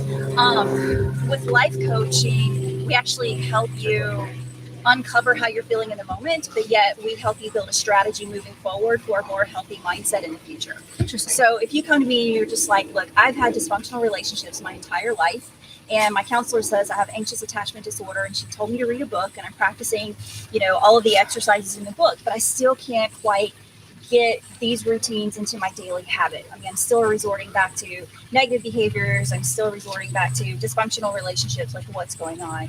And so what we're taught in our certification classes for life coaching is you have to dive deep into the subconscious and you have to practice neuro-linguistic programming. And that is really, I peel the layers in your brain, I uncover your subconscious by asking you these really simple questions, such as, well, why do you think you continue to date guys who drink a lot of alcohol? Well, I don't know. I like to go out and we have fun, and I like to drink and they like to drink. Okay, well, let's talk about that. Did your father drink alcohol? He was an alcoholic.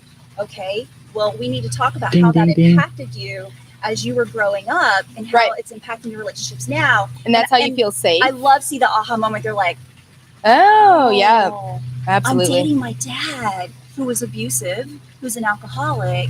And it's because that's how their brain is programmed.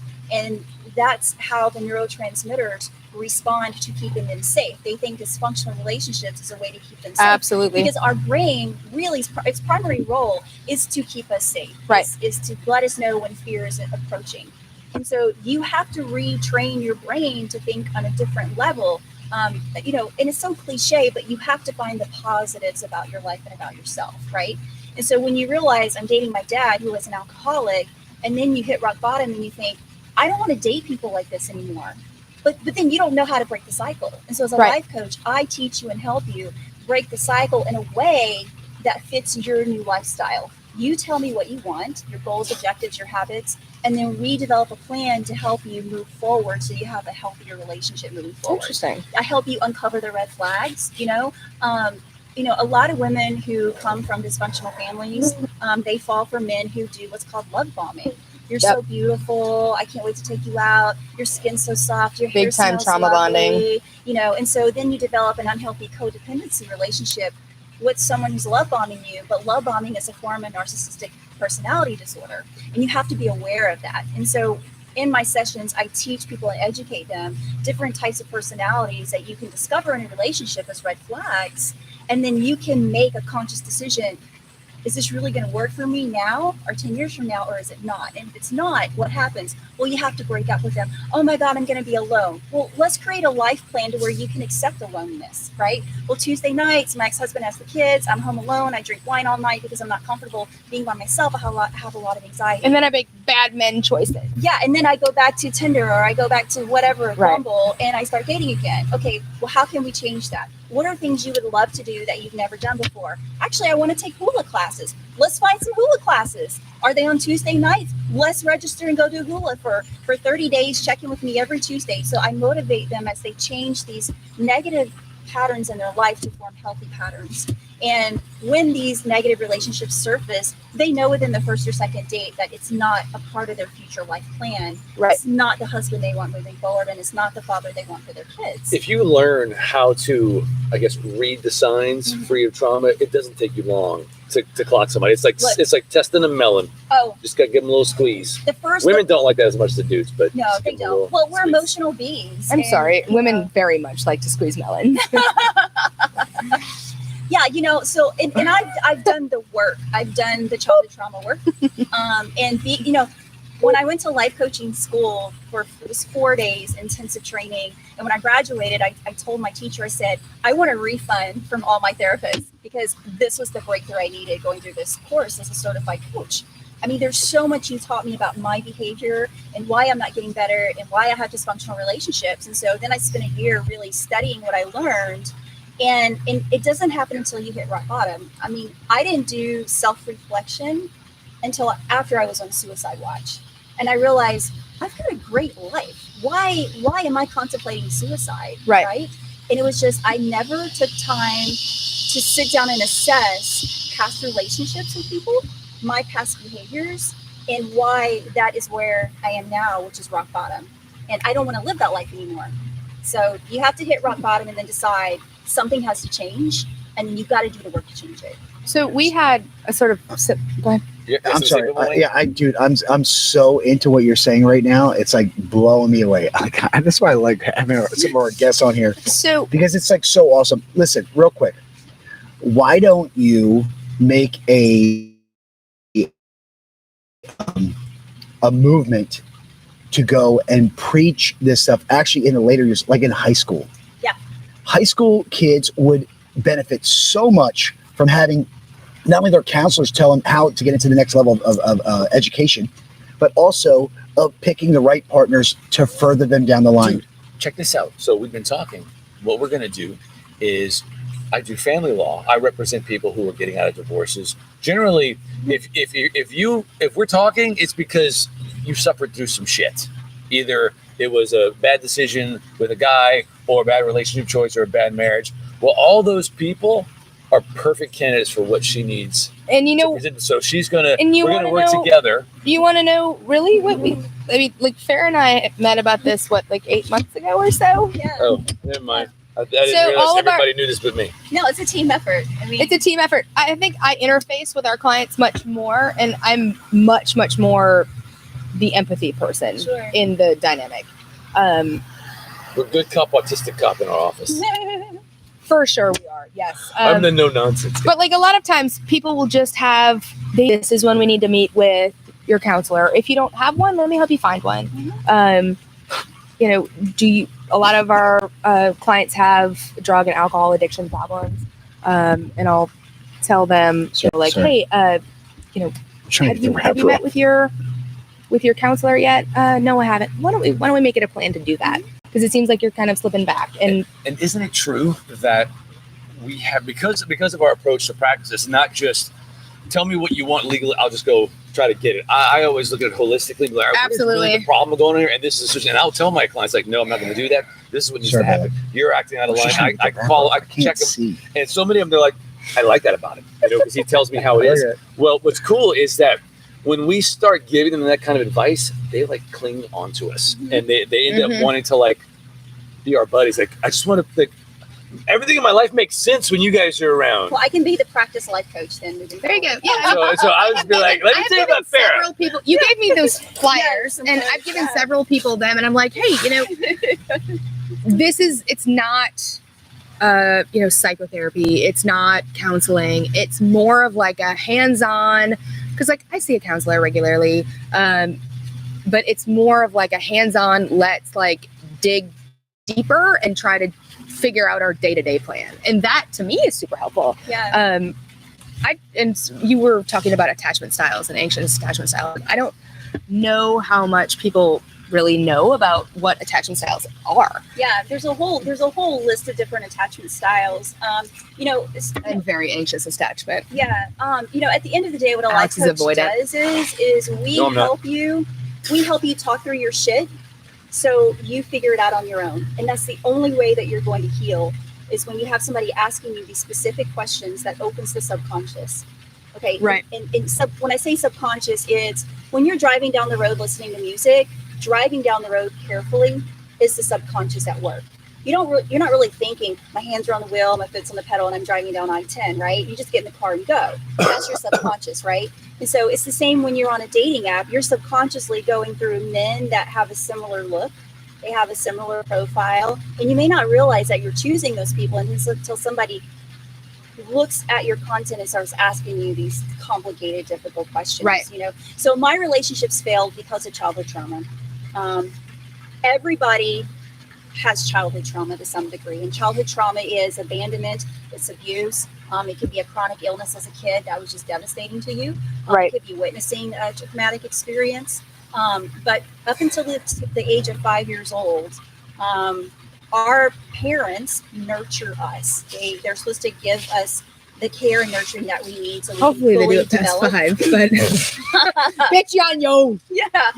And this is important because the development of a young child's mind is to feel safe. Right. That's the number one goal a parent is supposed to do, is provide safety. And there are 3 systems in the brain that have to be nurtured healthfully. And that is your memory, that's your trauma response, and that's your reward response. And what happens with kids who grow up in dysfunctional homes, their trauma response is heightened, and it develops more strongly than their reward and the memory response. And so an example is, if you grow up in an abusive home, your trauma response is on high alert.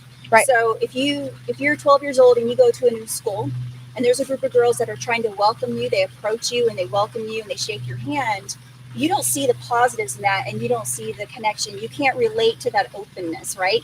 Because your trauma response is looking at them and is viewing them through a false story lens, through a lens that's inaccurate. But that's all your brain knows, is to save and protect you. And so when these group of nice girls are coming up to you, you're like, oh my God, they look really scary. Are they going to be mean to me? I don't like school. I don't want to go to school. And it's because your brain is automatically protecting itself, because that's what you've been trained to do, because your parents didn't give you the safety that you needed growing up. It's the same with memory response. You're going to focus more on negative memories than you will the positive memories, because the brain has been heightened through that trauma response. Reward response, when somebody gives you, and I know a lot of women can relate, when you do meet a really nice man, and he's like, you know, you can tell he's just nice and he's different from anybody you've dated, and he's genuine, and he just says, you look really beautiful tonight. The first thing you say is, oh no, this old thing, no, oh God, you're just saying that. Accept the compliment, ladies. Exactly. Accept the compliment. But you can't. Thank you. That's all you need to say. You can't, because your reward response has been traumatized from childhood experience, For whatever it may be. And so, you know, it's like I told you earlier, you know, a colleague said this best. She said, we marry our unresolved issues. We always marry our unresolved issues. Oof on that one. Yeah. Oof. And Oof. so for Oof. me, I didn't realize that I had failed relationships because of my anxious attachment disorder. And that's from being abandoned by both parents when I was 2 years old. Well, that is peak of my development of my brain. I didn't get the safe environment. Even though I had a great life with my grandmother, I still didn't have that maternal connection. Right. I didn't get that safe environment. So every guy I dated, I clinged on to with my bare claws as hard as I could, even though they were dysfunctional relationships, because I didn't want to be abandoned again. Right. But I didn't know that until I was 40. I didn't know that. So I spent my whole life until I was 40 clinging on to men that were not good for me, because I didn't want to be abandoned. And I didn't know that until I went to a therapist and a life coach to help me understand, holy shit, I had no idea my subconscious was terrified of being alone. Are you no longer interested in having dysfunctional relationships? I am no longer, I will not Sorry, allow myself. And Fuck you, dude. look, and let me share this with you. Hold on. First, I gotta stop that shit. Oh, No no, Boomerang has a comeback. Boomerang. Boomerang's sticking up for himself. Listen, Doesn't happen much, but He's standing up almost His straight. defense Because, mechanism is look, kicking in. it's a trauma such a response. defense mechanism. It's a trauma response. No, it's yes, it is. It is, I'll give you Yeah. this much of the. Yes, I agree with you. It is a trauma You give a response. lot of people this much. No. Sorry. Again, I'm gonna let that go. I agree with you. It is a trauma response because for me, I can only speak for myself, that when we truly do give 110% of ourselves and we get shit on because the bad guy routine, because it's so promoted in social, you know, in our who we are as a community, I'll just say that. Because the bad guy is looked upon as being like, oh, I want the guy from that's also a trauma Magic response. Mike or whatever. Yeah. You know what I mean? You want the bad guy, Fantasy. the fantasy, Yeah, you're right? creating- And then when you're you fulfilling become the the fantasy. good guy and you're like, you give your heart to somebody and they shit on it.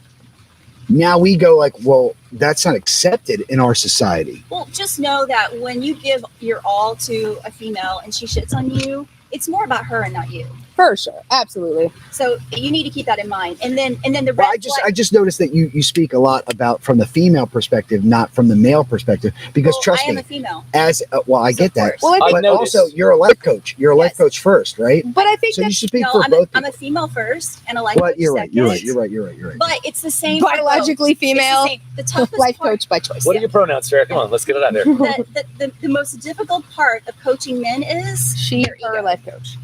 Very few men will let the ego down enough to be vulnerable enough to open up and find out what the real problem is. I had a client. But hold on, would you say that's a social thing, or because speaking from experience, Your it's like ego when you is let just your your guard meta. down. When you let your guard down and you're in that environment, most women will take it as weakness. You can't, here's the thing, you can't be afraid to be vulnerable with people, because the moment you are, then you can't discover the bad apples in your life. You have to be vulnerable in order to see the true colors of someone and to see if they are worthy of or shit to begin with. And sometimes you're going to go through a lot of failed relationships until you find the one that works for you. But you don't find the one that works for you until you do the self-work to realize what works and what doesn't Absolutely. work. I mean, I think if you are vulnerable with a woman and they reject you, well, then there's your walking papers. Yeah. You don't waste any more time, because you're not going to have a healthy relationship where you cannot be vulnerable with that person. And you're dealing with someone who has unresolved childhood trauma, and it's not going to get better, and it's not going to change until they realize it and they want to change it and do it work. But it's nothing about you. Look, I've been bored all summer, okay? I love it. I love it. And 3 weeks ago, I almost went down a self-destructive pattern. Oh, I do tell. planned a Do trip tell. somewhere, and I was like, I'm going to go do this, and that. And literally an hour before I leave, I did a meditation. And everybody, loves and hate meditation. And meditation can be done in different forms. So it wasn't like woo hum. Like I just I know. I just sat quietly and listened to my thoughts. And my thoughts were, this is not a good idea. You need to cancel this trip. And I'm like, fuck no, I'm bored. I'm tired. I have medication. I'm going. And I still sat and I listened. And when I evaluated the thoughts in my head and the reasons why I wanted to go take this trip, I was completely going down an old road and a self-destructive pattern. And I was like, you know what? Yay for me for realizing this, because I'm going to save myself a lot of headache if I do cancel the trip at the last minute. And I did, and I'm glad. And I celebrated the fact I recognized I was going back to old relationships, to old situations, and I was going down an old road. And so I was proud of myself because I realized the work I had done to recognize those red flags. I was able to stop and save myself a lot of heartache. And that's what happens when you date more people. The more you do personal growth and development, and you'll know within the first message exchange if they're even worth your time or energy. You'll know. Thank you. Thank you. So let me ask you That's this: so true. because you sort of dedicated your life to this mission of making progress to that end, makes it actually harder to be around people because you're just flooded with their unresolved trauma, and they're just like, they act like, I don't even care. Yeah. I'm good. I accept me who I am, and you should accept me too. Now, excuse me, I'm gonna go self-destruct. It's amazing to me. Like it's everybody we know is just varying degrees of a suicide bomber in their own life. It's very difficult to work in family law with the understanding of trauma and attachment styles, and to watch these people go down this path and not be open to hearing you might be part of the problem. Oh yeah. Because like as soon as you say you might be part of the problem, well, they're like, well, no. They were the bad guy. And I'm like, no, I get that. They were not. They were very much at fault. I fired a client like last week for that shit. Mm-hmm. She just wanted me to, everything she did. It was like, absolutely, girl, you go, queen, yes. And she wanted to break the terms of the custody order. And I was like, hey, that document's the law between the parties. So like, if you just decide to not follow it, that's breaking the law. You are breaking the law, and you are at risk of being sued for contempt. And then your ex can then use your contempt finding as a modification basis to change the custody that you want. So like, think about the big picture. And she lost her mind because I was not telling her what she wanted to hear. And Alex was like, please fix this, because I'm like, yeah. So I just texted her, you're fired. In custody. You didn't say you're fired. Yeah, you Fucking did. fired her on a text message. Dude, that's cold. That's like, you got to say that in person. I mean, with custody issues, you have to give the co-parenting relationship 1 year. You gotta have boundaries. You have to stick out the co-parenting relationship 1 year before it starts to feel somewhat normal. Dude, okay? if I have a client who pushes back on me for being healthy, I mean, it's such a traumatic experience. Say that. Say the beginning part of that again. Yeah, because I want our audience, because he was talking. I really want you to say. Yeah, so again. When you enter into a co-parent agreement, you guys have to be committed to it at least for a year before it even remotely starts to feel comfortable. It's going to feel uncomfortable for the first year that you have. I'm 6 years in, and it's still uncomfortable. I mean, you're just you guys. There's some other issues there, but I mean. Typically, if you just have, like, I have a friend of mine that I tell her all the time, I'm like, you could lead seminars on co-parenting, because she and her child's father are not together, and they weren't ever really together, but they travel together with their, and they just see the bigger picture as the family unit, and not, I hate you, and so I'm going to take out all of my wrath on you. And the fallout obviously is going to be our child, but I don't care about that. I care about getting my feelings out. We get some good comments and questions. Dude, yeah, we are. Wang. Both- Alex needs a refill. I'm sorry, Garrett. Maybe if My John man, looking out for me. maybe Dude, maybe if John Garrett's- went and got all the drinks. Dude, Garrett's not checking out my drink. Thanks a lot, Garrett. Alex is the John, star. if you go and grab the liquor, I'll make you one. And you also need ice. You know, I'll go get the ice. Listen, this is true. I'm gonna switch. So listen, this is true. He's like, God, have the This is camera looking why- right at me. You do shots. Go grab the bottle of tequila. Dude. I'm grabbing the bottle of tequila. And back you are. Okay, so going back to attachment styles, I know that you and I had talked like right after my rock bottom moment, like back last summer. The glow. Remember we went to Chops and we talked a lot about your stuff and how we could partner together. But a lot of it was my whole life is falling apart right now. Let's talk about it. Yeah. And you gave me a really safe space to just like hear what I said. And you gave me a lot of really great advice. And I've made tremendous gains. And a lot of these gains were understanding not just our trauma issues and how they created lenses in our relationship, but also understanding our attachment styles. And so I've been really digging into my attachment style over the last few months, and it is incredibly interesting. What is your style? I am very, very much an anxious attachment style. So, I've gotten a lot What do you better figure, John? since I have kind of through our childhood trauma or my child's trauma. It's been a lot easier. Very much an anxious attachment, right? And I guess I'll just take the bottle. There you go. Yes. Cheers. Look how give it to anxiously she attached herself to that bottle. We can't give the Farrah because she sees things. Yeah. Right, tell us about your problem with tequila, Farrah. Yeah, it makes me hallucinate pretty bad. Which This is is why I so said you're in a delicious. safe space. This is tropical mango, and I just picked it up at Total Wine. It's really good, Farrah. It's real good. Farrah, Tell us how to be come more on to effective the at peer dark side. pressure. I'll Come on. not succumb to peer pressure on this one. I've learned my lesson. So as we were studying the attachment styles, Alex is an avoidant attachment style. I would agree. Yeah, so I'm feeling very attacked right now. that I'm gonna go inside. was really Stop interesting, and learning how our attachment styles just basically don't work together, right? Like they create more issues because like one person is glomming on and the other person's like, get the fuck away. And it makes, when he's doing that, it makes me feel more rejected. And then I'm, in my own, and we also realize that we both have rejection sensitive dysphoria. Most people do, I think. I do also, To a degree. but we Are you have breaking up with me? different. Hey, seriously, I don't mean to cut you off, but do you guys do any form of counseling? I don't. Alex doesn't because he's too good for it, but I do. You do the counseling. So would you say that counseling's helping you? I understand why he might not do it because his brain works differently, and so he would. Absolutely. So I understand that. I but have I'm trying to I've figure it been out. using. I have several different therapists, and I use different ones for different stuff. Like Nikki Reed Wilson, she is like if I have like Nikki's awesome. some serious trauma that is like surfacing and I can't figure it out, she's who I go to. She is because awesome.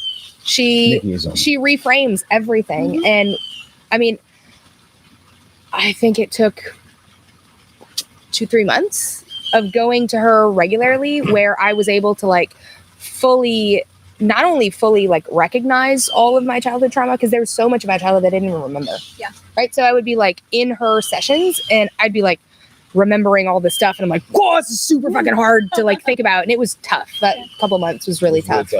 But it was extremely helpful. But I have another therapist that I go to just for like just general, this shit's happening. Tell me about it. Like, let's talk about it. And she has really helped me out by seeing, because I got an ADHD diagnosis a couple months ago. And I've always kind of known that I was, but I really had no idea just how pervasive that ADHD is. Friend is autistic, and even though she and Alex are exactly the same person, Two right? peas in a pod. seriously, they are the female and male counterpart of each other, which is like fucking frustrating sometimes. Dude, But I'm she just like, I cuts love up you on guys. me like we're best friends. I'm like, lady, I don't barely know you. But it you're feels good like at it. home, right? Yeah, exactly. I'm like, but you know, Listen, you're not wrong. if she's just like me. She said she had such a good time with you on the live, so she's like, okay, I take back everything I said about John. He's cool. Yeah, because I can take it because I love honesty. Listen, I don't like when people are fake. To me. she is That's my just biggest like me, fear. right? And if I'm not busting your balls, I don't like you. Yeah. I don't. Like if I don't. If you're honest with yourself, you will be his best friend. If you lie to yourself, you'll be his wife. Isn't that the truth? Isn't that the truth? That's his dating profile. Can you light me again? But I want to go on record and say that no offense that during our rough patch you reached out to Lindsey and left me hanging. I thought we were pals. Okay, it wasn't. She didn't reach out to me. We had a meeting anyway, and it was like just days after it happened that I just We broke got away down from it for a crying. second. I was like, hey, I got this new program. I want your I'm thoughts on feeling, it. I'm feeling That's how it clipped. started. So, Yeah, I'll give you the top.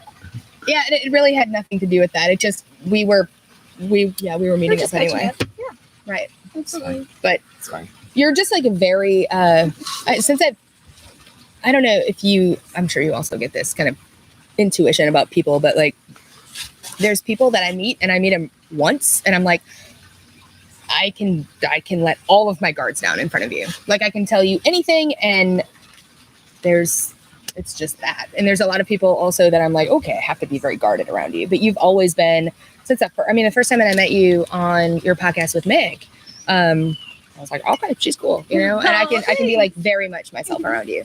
Oh, good. I think I forgot to say who won this. It was Kelly. Kelly! Yay, we're good. Kelly won. And because it's Kelly, I'm going to smoke It's one. a boy with the name Kelly. So if you see him, Here, we'll just stick make this sure to one in there. remind him that he's got a girl's name. He loves that, Kelly. He gets into it with people online. Not right now. He's in the Facebook clink because he can't behave. But he got put in the clink because he called someone a bitch after they said, that's tough talk for a man with a woman's name. That was totally pursuant to the community standards of Facebook. However, you know. Yeah, you're not allowed to gaslight. But I mean, you are allowed calling to him a gaslight. bitch, You just can't have the that's rebuttal. verboten. So Listen. Kelly, this is for you, buddy. Listen, I can't even call like my friend a bitch. And she is a bitch. That's the best part. She's my favorite bitch. I actually did serve time in Facebook jail for calling her a bitch one time. I 3 think you have to have a certain Facebook. following, and then it's okay. Whatever, dude. I can call. The last time I got sent to jail for 30 days for What? saying that I wanted to murder all of the caterpillars, like literally fucking caterpillars. Hate speech is hate speech. Am I right? Hate speech. No, hold on, lives hold on. matter. I will literally put this up on our thing. Check this out. I actually wrote because I'm a geek. I like all platforms. So I was watching a TikTok video and there was this guy. I'm not gonna say his name because I don't want to get banned or whatever. But he has Alex a large he has a large following. I like how John And he gets was all like- of his information from TikTok. No, it's not from He lives in TikTok. 601 Orange Street, Lafayette, Louisiana, but I can't tell you his name. No, listen. This guy he was getting like a I don't know, some long pole or whatever, and like he went and like put the pole up against this woman's crotch, and like he goes, oh, I'm so sorry, I didn't know that happened, even though they have someone filming, and I'm like, dude, that's assault, bro, and I reported the guy, and because he has such a large You're a following, TikTok narc. I don't care, whatever. I'm like, that's assault. It was on a woman. Karen. It was on a woman, so I'm like, dude, I was like, that's assault, bro. I hope the police officer in your neighborhood like calls you out on that crap. And you know what? Literally, I got a message about it does not disturb our guidelines on TikTok. I'm like, what? Dude, assault doesn't? Like, what is wrong with you I have people? to wonder, like, what is your TikTok feed like? Because mine is first and foremost hot lesbians. Always. I don't know what it is about. I don't know what it is. No, Mine's all comedy. The majority of it's comedy. That's why this kids thing came up on my thing. butthole hair removal, apparently. Yeah. Hey, sometimes you just got to know. But it was comedy, and then someone thought that was funny enough to get on my feed or whatever. I'm like, the For You or whatever. There's a lot of bullshit on TikTok. I'm like, dude, There's a lot of you great can't- stuff on TikTok, though. Like, I will go down that rabbit hole. I watch pole dancers and roller skaters.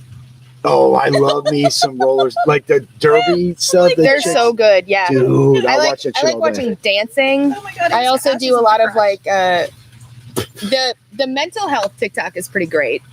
Yeah. I do like those. Those are cool. Yeah. I do want to get back to the cigar. I'm He's like, I'm out. in the last third. He's like, are you serious? You don't think this could be a 90? No. Not No. even with the memory, the childhood story. No, With the uncle with his 89's hand down your bad. pants, all that stuff that still doesn't do it for you? Uncle had an uncle with a hand. Sorry, he's got Ooh, ashes on babe. the couch. Woo! It's okay. Watch yourself there, buddy. Go. Watch yourself. I don't know, man. buddy. This is just such a well composed cigar. It burns No, great. It does. It does burn well. I love I how would rich the say flavor is. it's got a cocoa. I don't taste Finished. cocoa. I wish I did. Weird. So taste the cocoa. So Really? I You feel like don't taste any cocoa? Okay, I sorry. feel like cigars kind Tequila. of Maybe fall after that. into I'll be the cocoa. a couple camps, right? They have like the desserty, more like cocoa This one. stuff. This one, yeah. And then they have leather, and then they have like more like Yeah. hay and peat and stuff like Yep. that. The more earthy ones. This is definitely the The dessert. former. I love the cigar. There's nothing about I it. didn't say don't it wasn't love. bad. I'm just It's- saying it for me. It's like rich, desserty, leathery. It's just like it's like eating a chocolate mousse in a leather shop. I would. It's eating. That's articulate. I would It's love eating that. a I love leather. that. He would But- love that. But He would love it. bottom Let's line get is, tiramisus and go into a leather store, but don't mind us. God, but for me, this is just not. it's like Something I eating would go over chocolate mousse 90. out of a boot. It's amazing. Like eating chocolate mousse So out of you a guys boot. are looking at me like I'm sorry. I'm sorry. I don't agree with you guys. It's Well, my I'm just- opinion, and we're all All right, entitled. so tell me You're some entitled to be sticks that you wrong, would put in okay? the Thanks a 90s lot. that's not this. Say it one more time. Tell me something that would that you know that would be a 90. Like where would you compare that with the 601? Oh God, come on. If you give the 601 a better review, I'm just like I'm gonna Yeah, I'll you're stab fired you. as my client if you do that. Jesus, thanks a lot, buddy. and friend. My You're best in a friend. firing mood today. Done. What? He is. Dude, he's like, oh, you passed Oh, my boundary. dude. Like You're Donald Trump. wrong. I've had some dramatic terminations. Did you just say DT? She went to I had this DT. one client who was She's like, who was "Get just fired. this older Get guy, fired. You and he was fucking very, fired." very rude to the women in the office, which is most of our clients, the men and women. They treat my staff like shit, It and then sucks, and then they get dude. to me and they're like little puppy dogs. So I this guy fucking comes hate it. in, I'm and like, "You're such a everybody dick," in my and they're like- office had complained that this guy was a rude asshole, and so I sit him down and I'm like, Hey. everybody in my office says the same thing about you, that you're a fucking asshole. That you just he's like, no, that's just the way I talk. I'm like, I don't think you understand how it works. Like, we all know you have a frog in your throat, but that doesn't mean you have to be a dick, you know? And he tried to make excuses, and I was like, how about you just get your frog, get the fuck out of it? I just tossed it. And all the women were just like, They I golf literally, clap. I was like, my office is like right outside of his office, right? So like, if he does that kind of bullshit, they have to like walk right by, and I like make eye contact with them as they leave. And so this time, I like purposefully the walk of shame. made myself like very busy with my back turned. I'm just like, I have a lot of stuff to do. Oh God, I would just wink at him like, later. Thanks, buddy. Well, a lot of times, like if because So we're all saying that Farah is now the world class. That was a bitch move. She goes, that's right, bitch. Leave. Exactly. boom, boom. You're the bitch. and Well, a lot you're of leaving. times, like we'll have clients that they just call for status updates or whatever, and that's fine.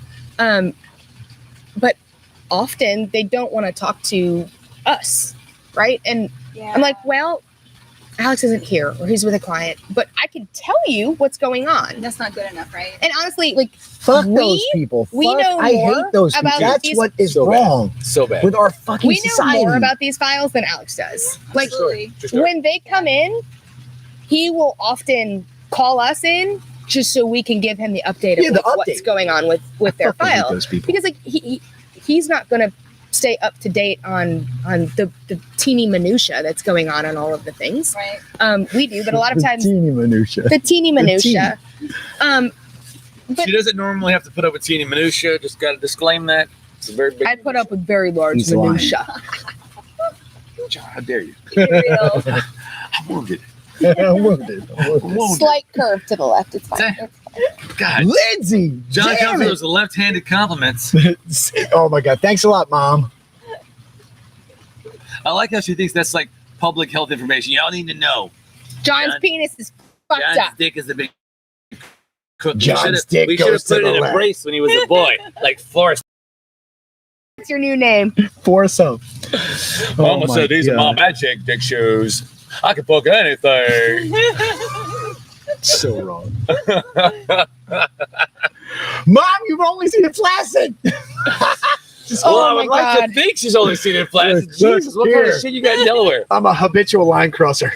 For sure. God, I'm sure your mom, as the, you got me as the like chronic childhood masturbator, I'm sure your whole family saw your penis. We're not talking about me. He's like, hey, dude, the guy's over there. Oh my God. The guy's over there. We're talking shit. If you had to get a rap sheet for getting caught whacking off, I'd have like a jacket 3 inches thick. Just like your dick. Dude. Yes. Thank you, ladies. Hands off. He's all, I'll be your husband. Oh my God. It got to the point where like anytime my dad would catch me, it was just kind of like, dude, really? Again? Go to your room. And I'm like, I'm sorry. I'm in my room, Dad. Get out. Nothing better to do. That's No, dude, I got caught. I wasn't in my bed. I was like, I would be like in the living room, sitting behind everybody watching TV. And I'm like, he's in his Catholic pew. I was getting comfortable. Oh man, the priest said he wanted to shake hands. Man, I walked in on one of our children. That's not cool. I knocked. I usually knock every time, but like this time I had a stack of like clothes in my hand, like clean laundry to put away. And I just walked in. And he was like, "Mom!" Like, okay. Oh my God. Okay.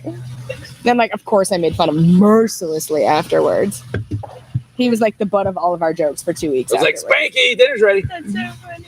He was like, I already know who it is, and I don't even have to ask. No, you don't have to ask. You know exactly. I know exactly who it is. Of course you do. And the reason why we go so hard on him is because he goes. You go hard. He on goes him. really hard on us. That's gross, bro. He goes so hard in the paint. He like makes fun of. God damn. I honestly like regret roasting my kids so hard because they are good as hell at roasting me back. Yep. I'm like, bro, that cuts deep. Connor, sometimes I'm like, oof, that stung, bro. He's like, don't dish it if you can't put it back out there. He comes back like hard though. He's all like, oh, you deserve to do all this. I'm like, wow, rude. He like just calls it in. I want to ask all our viewers who are smoking the Don Pepin Blue, give us your review in the comments. Let us know if you also agree with me or if you have mental problems like John. Well, we knew that. He also has dick problems. So wrong. Well, now I know why you gave your dick the name that you gave it. What was the name again? Bernie Sanders. Far left. Ah! That's so messed up. Poor Bernie. If you say Bernie Sanders, you gotta say it in your mom's accent. Though. You gotta say it three times. Bernie Sanders. So Bernie how's it going with the girlfriend? Has she met Bernie? Has she met the bird? Oh my God! Because it's always making sure the left's taken care of. Feel the burn. Feel the burn. Oh my God! You don't need, except this time, you don't need antibiotics afterwards. What's our I rub them the viewership? right way. Boom away. What's our viewership right now? Boom away. We are still at 7, going strong. Woo, 7. That's 7 to the faithful 7. Yes, I have to drive out of town after this. Yeah, funeral. I have to go to a funeral after this. I know it's not funny, but it.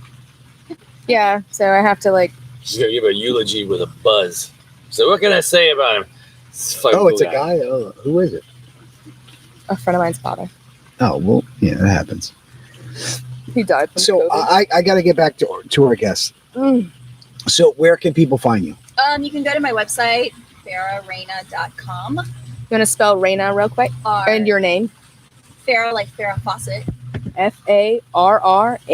Yes, Reyna, REYNA.com. There's a little contact button. You can fill out this little bitty form and schedule a call and see how I can help you live a happier life. Woo! She's really good because while we were talking before the show started, she was like, "Oh, you have a lot of major issues from your childhood." And I was like, "You think?" Little do you know. Like, let me tell you about it. One time, I fell off a raft, and then it went. Oh, yeah. Little do you know. Good stories. Little do you know. If you have the chance to get raised by an undiagnosed autistic person, it's just don't. Fun. If you do have the opportunity, just please find a new home. No, the reason why I say that is because so many people reached out to us, not only because you're a good-looking woman or whatever, but mainly because what your information was that you were putting out there was actually beneficial to them. Well, so good. Yeah, I'm glad it helps. I mean, personal development is so important. And I don't think it's something that we talk about enough. And I think the mental health community is outdated in terms of really helping people figure out what is going on with depression and anxiety. I'm sorry, I didn't mean to cut you off. But the part where you were speaking about learning to live alone first and identifying who you are as a person, that's one thing that I identify with. And a past marriage of mine, I think that person has never learned to do that first, so they could see who they are as a person before they try to be more controlling of what they wanted. To be fair, it's terrifying. Like, having to sit alone with yourself when you are so averse to sitting alone with yourself is a terrifying thing. I want to put up with what John just said about dealing with your ex. So in our custody battle, I represent him, and pro bono. Right? We didn't work it out that way. We just kind of the way it went. Well, it didn't start that way. It was like, dude, I'm offered to pay you, and I was like, dude, I don't accept gay sex. I'm sorry. But I'm good at blowing. Sorry, come on, man. I can blow. But anyway, so his ex-wife has gone through a bunch of attorneys, and the latest one, quality lawyer, drunk. but like. My whole thing is I see through the issues. And so even though John's my client, I'm not one of those lawyers who's gonna be like, I'm going to defend him in everything he does. If he's screwing up, I'm going to be like, dude, you're screwing up. And, yes, he does. And that's what I'm transparent with the other side and be like, look, he's screwing up here, but this is how we're going to fix it. Honestly, this is how we're going to get through it. That's how we are. Yeah, that's how it should be. She still maintains that, like, none of the problems are her clients. Even though, like, when we were at a settlement conference, she caught her client in a lie on the spot because I was like, that's not true. That's not true. Look at the text. And then the lawyer read the text and was like, oh, that's not exactly what you said at all. No, it wasn't. And I'm like, dude, she's equally toxic, So, like, they both have to figure this out. But when his ex is just kind of like, I don't want to hear anything about me having to change because I'm awesome. And then the lawyer is just like, everything is awesome. I love that movie. So do I. And then the Lego movie is awesome. No, but what he's saying is how I learned, and that's why I love and appreciate having a life coach such as yourself come on and say the things that you're saying, is learn to identify your little tidbits of where you're toxic and saying, like, don't feed off those things, learn to control them first, and then put yourself out there and say, like, well, this is kind of like what I'm looking for in return. Out again. Yeah, it's about eliminating your bad habits and developing new, healthier habits, so you don't continue to live in a dysfunctional life. And unfortunately, a lot of us, our habit is living dysfunctional lifestyles. Unfortunately, and sometimes we do it because we don't know we're doing it. Sometimes we do it because we don't know how to get out of it. It's a vicious cycle. I did that recently. I did that. Yeah. I saw something that was going to be toxic. I said, oh, nope, I'm pulling back. I think that a lot of people don't have any idea just how culpable they are in toxic relationships, right? It's so easy to just see what you don't like from the other person, but you don't see what you're doing to, contribute to it. But if you don't like something in another person, that really reflects more on you than them. It's called projecting. Let me ask you this. And a lot of relationships fell for that reason. I mean, look, when there's divorce, both people are at fault. It's like affairs. If somebody has an affair in the relationship, it's for a reason. The cheater is at fault, but also the other partner is at fault as well. Because they weren't giving them what they wanted. They may be at fault because they're no longer given the attention and the affection. They're no longer nurturing the relationship. They're no longer communicating. So if your partner cheats on you, that's your fault too. Yep. So I think on some level, both fault. Possibly, like I do know a few relationships where it is just like general life busyness, right? And the other partner is so uncomfortable being alone that, like, if they're forced in any capacity to be alone, they're just like, I need to seek validation from somebody else. Yeah. Right? But they need to work on themselves. I mean, right. She gets hit on by married guys all the time. And they say things like, I wasn't trying to have an affair. I just wanted you to come into my house and smoke cigars and drink whiskey in your underwear in my bedroom. It's very weird. Best friends. The amount of people that message me and they're like, hey, let's have like a conversation. But it's like, they have any interest in even like preach. Right. Even like just making someone think that could be a possibility. Yeah. Right. So, like, if someone comes at me with that, which is all the fucking time, I'm just like, hey, I just need you to know, like, I am fine with having a conversation, but I am very married and I will not have these kind of conversations. And they're like, Because she's happy. We'll just, and it's not even that, it's not committed. But don't let them That's negotiate. what I mean, I am happy, right? But even when things are down between us, which we're going through transition right now, and sometimes we have tough times. Yeah, all relationships do. For sure. It's a lot of work. Right. It's a give and take. Sometimes you're not going to always be 100% like going like, oh, like I'm totally like, this is everything I've ever wanted in a life. It's not always it's always trials and tribulations. You're figuring each other out. Even when you grow, you're growing. Mm-hmm. You're always going to have that, whoa, wait a minute, I needed to look at this part of myself too. And it's your partner's job to say, like, I identify with that. Let me see what that's all about for you, with you. And that's what it is. That's what a marriage is. It's a partnership. You're growing together. So there's going to always be bumpy roads. You're always going to be tempted into some whatever it is. And I always saw that. But for me, it's like, and I can only speak for myself, is when I saw those things come for other people, number one, the jealousy thing hit me. And I was like, okay, but don't act jealous. Act like you're not interested. So I would back off. And when I backed off, people saw this opportunity. I was like, well, I'm gone. Look, if you have to negotiate like that, then it's not the right relationship. You need to be in a relationship where you feel happy and you feel peace and you feel contentment and you feel comfortable enough to have difficult conversations with your partner. If you can't check the boxes and all of that, then you're not with the right partner. So, okay, I'm so happy you just said that. So, and I can speak from my position of what happened with me. So towards the end, I'll call it the end because that was when she really pulled the trigger and says, I'm out. I would be in my pool house and I would sleep out here and sometimes with my kids because my kids were like, I don't want you guys to argue. And I was like, I'm not arguing. I'm just trying to figure it out. Here's what happened. I walked into my living room or not my kitchen and I said, well, let's have a real conversation. And this was the first time I've ever was really vulnerable. I had a list about to go. I said, so this is the parts where I'm like, hey, let's work on these together. That was the thing where she was like, you have cameras up around the house. I feel like I can't do. And I was like, I was listening to her going like, oh my God, I didn't know you were like that. And I was ready to go like, hey, this is the problems. I agree with you. I'm sorry I'm making you feel that. That was going to be my position. Like, I'm sorry I'm making you feel that way. But that's not what they're here for security because we're in the country. I've never lived in the country. I'm literally a city boy. Raccoons are very sneaky. Yeah. So I was at that point where I was Those like, you know what? Man, you can never be too careful. I agree with you. I'm going to take your side and I'm going to work it with you. That was the moment she shut down and said, no, you've crossed the line.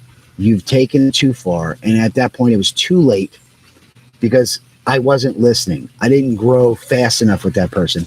And we were just two horns butting together at that moment where I tried to be vulnerable. And then once I seen that it wasn't going to work, I said, okay. You were making yourself open to the root causes of your childhood trauma that led you to have these issues. And she's like, no, this is my do not cross sign. I'm not going into my past because the mind puts these defense mechanisms up that, like she was saying, they try to make you safe.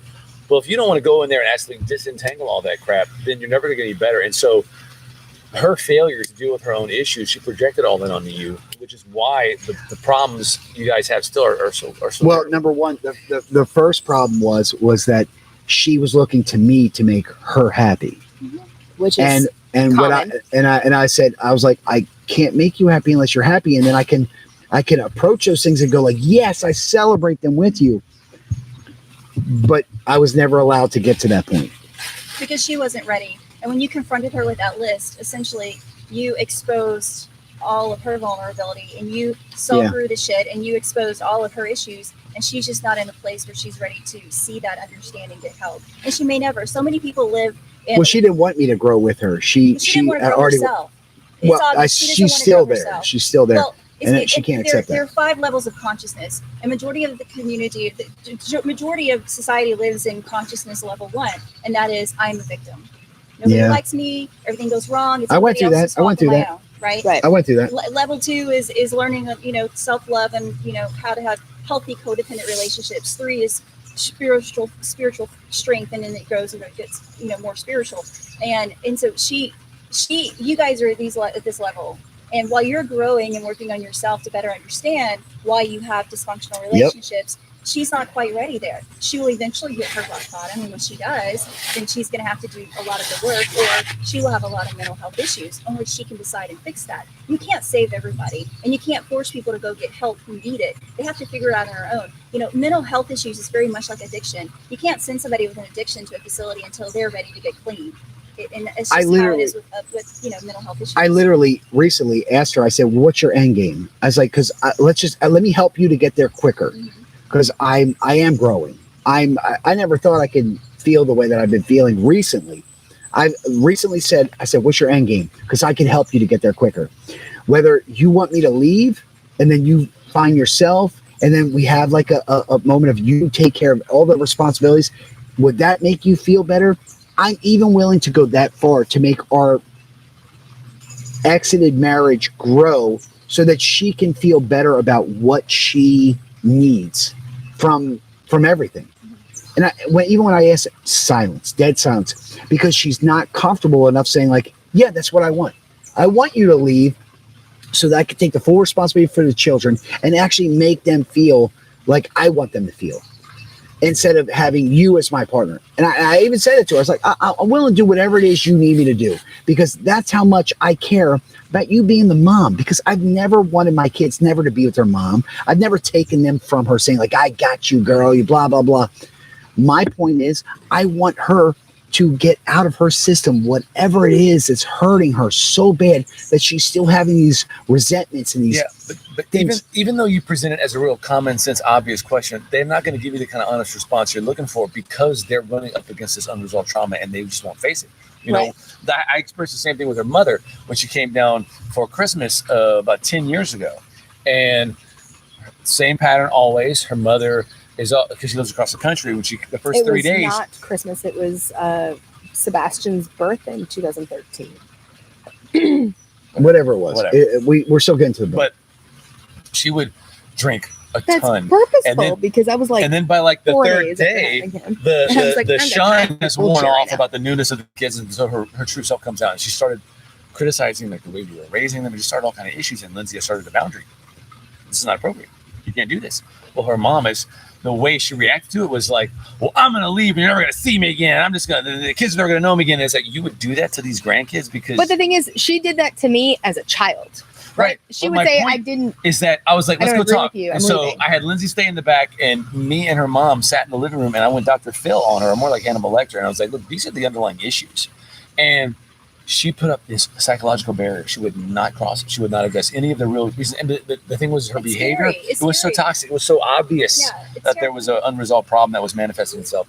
But one of the things I wanted to ask you is, so you're faithfully single, working on your own issues. And we've talked about how like the rest of the dating public is still stuck in those old ways and they're not progressing. What are some traits that, if you were to see them, would tell you this guy's moving on the same path I am, or he's compatible with my journey? Enlightened enough to be able to like give some of my time. Yeah. What things did you need to see? Well, I think it's all about the conversation you're having with this person. You know, if it's sexual in nature, then you probably know they're just not interested in getting to know you at all. You know, if it's more of an intellectual conversation, whether it's about career or life or your purpose or things you've done in the past or hobbies or whatever the case is, then you know that there's a little bit of substance with this person, and maybe meeting it for dinner is worth your time. At the end of the day, you have to evaluate the conversation you're having with someone, and you've got to listen to your innate feelings.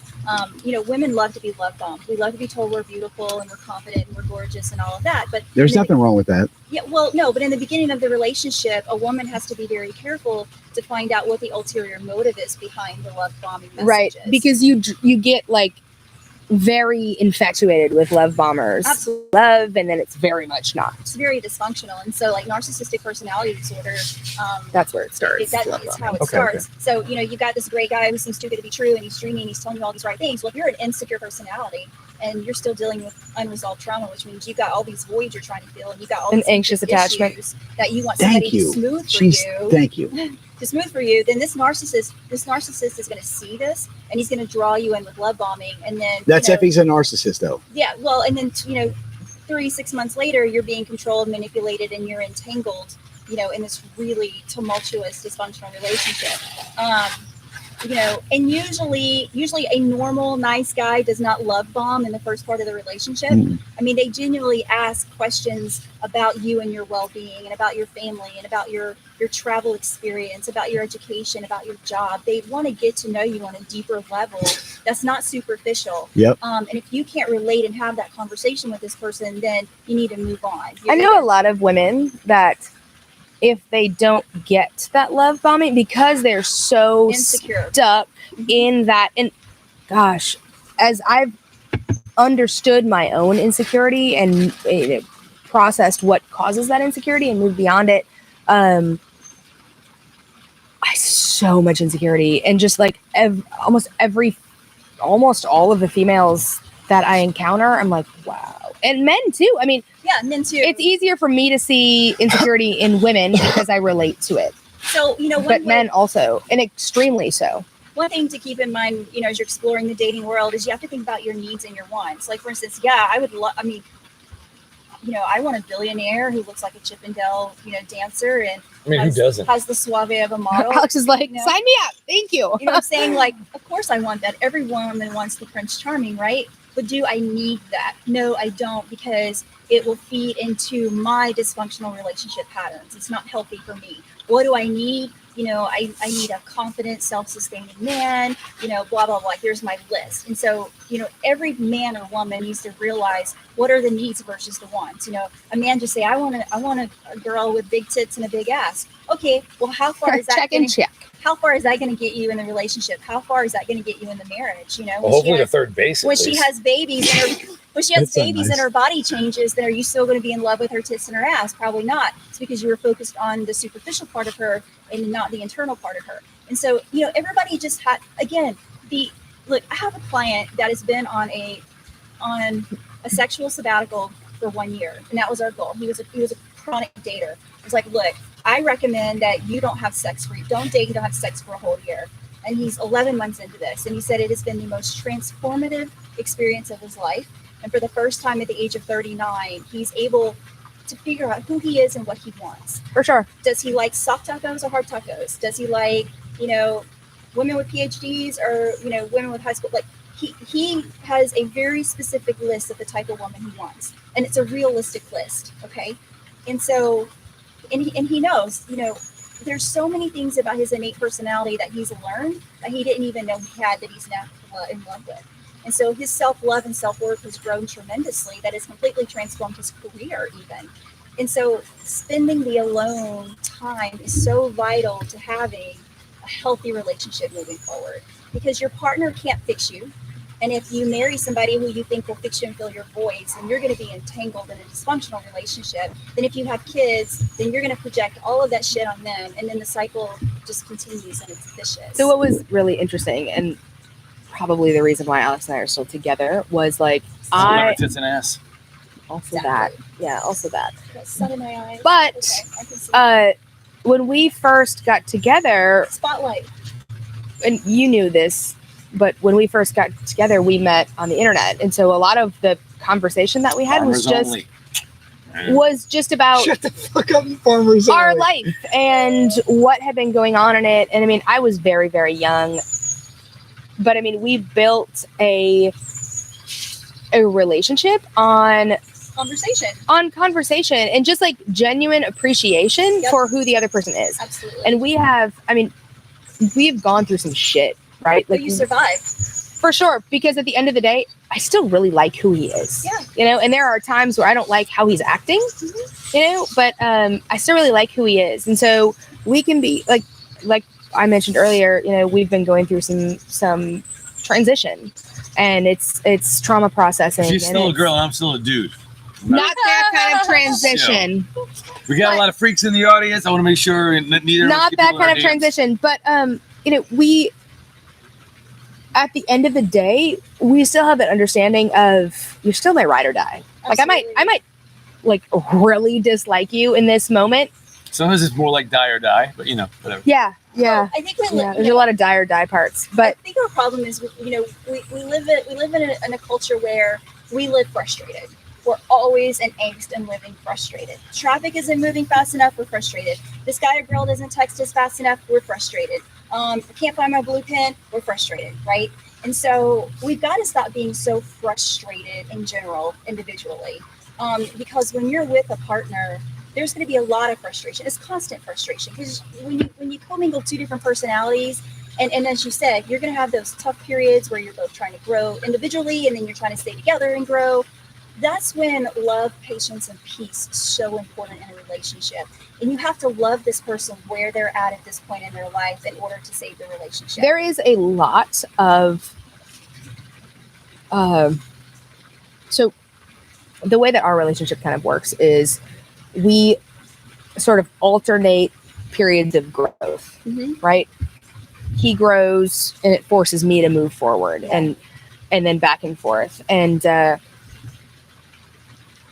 it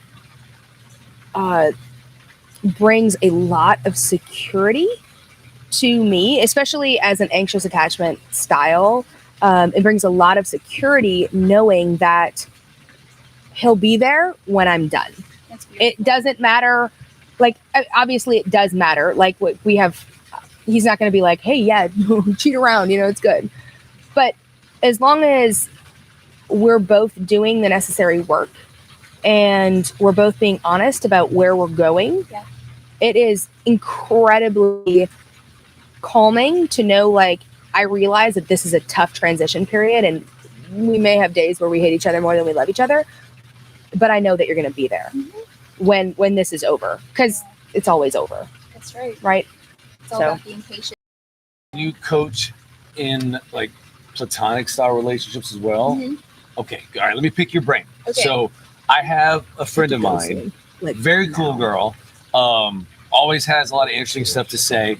I like to invite her to our gatherings, whether we're hanging out smoking cigars or parties, whatever, and she always gives me the I didn't check my text until too late. So what issues are coming out that you can help me? Are you talking about me? Well, one thing Are you talking about is, her? Yeah. Okay. So about a year ago, I made a commitment to myself that I would not live attached with my phone. Like, where's my phone right now? It's on the bar. Yeah, I made sure of that. Yeah. So I made sure to see that if you wanted it or not. Yeah, so. and so I made a commitment to myself a year ago that I would no longer let my phone rule my life and dictate, my day-to-day activities, because I'm focused on being in the present in every situation that I'm in. I want to be in the now. I want to live in the now. And so here with you guys allows me to be 100% engaged with you. And to me, that's beautiful, because it's helping me learn, grow, and appreciate people around me. Right. So I don't know how many text message or calls I've missed, or whatever the case is. And I'll have to tell them, like I told you, hey, sorry, I wasn't with my phone, whatever. I learned during the pandemic that I relied too much on my phone to validate me, to improve my self-worth, to improve my self-esteem. And social media, I think in the news, like most of us, was, causing depression, and there's just so much sadness in the world with COVID stories. And, I've worked so hard on myself mentally and emotionally to just be in a safe space. And just the phone was bringing me down because I couldn't interact with human beings. You could just say, like, I don't want to hang out with you losers. You could just say that. But that's not the case. But I promise, if there is that ever surfaces, I would let you know. But no, not today, Alex. I'm not in the mood for you. Sorry. And that's a legit thing. You know what? I'm gonna save that, because like some days he's gonna come at me and be like, you know what? I'm not in the mood for you today. Not in the mood for you today. And I've done that before. I'm like, I feel like that would work. Although I did do that. We were the last couple of weeks. I had got my ADHD diagnosis, and I was not prepared for the immense grief that would come with it, right? Because like my whole life, I thought I was just fucking everything up, like all the time. And so I'm like, okay, well now there's a reason why I'm doing it. So now it's just like a matter of managing. But at the same time, I'm like, wow, I've really like ooh, I really like abdicated my responsibilities and my just everything that I need to be doing for people. And so I don't know, I forgot where I was going with that. I'm drunk. It's a good show, everybody. Everybody's looking up. Lindsey's now drunk. She's like, I've just been nursing. We this lost bottle. 2 followers. Thanks, Lindsey. Sorry, what? I just kicked your mic. I'm sorry. Well, we should okay. probably give our final closings. Yeah, we should. I on need the to get cigar. going. You need to get going. I have She to go needs to my funeral. She needs to go find gas because in this community, there's no gas There's no anywhere. gas enough to travel. Thanks, Ida. Do you have gas, buddy? I do. Is if it updates. Well, just so you know, Gas Buddy, that if you go right here into Karen Crow and go to the Super One, they actually have gas. Okay, thank you. Really? Okay. I found some in Scott. I found some in Scott yesterday. Perfect. I filled up, so. So yeah. I know. I have an appointment in Reyna, and like as I was driving out there, I'm like, man, this is so irresponsible. I'm wasting so much gas right now.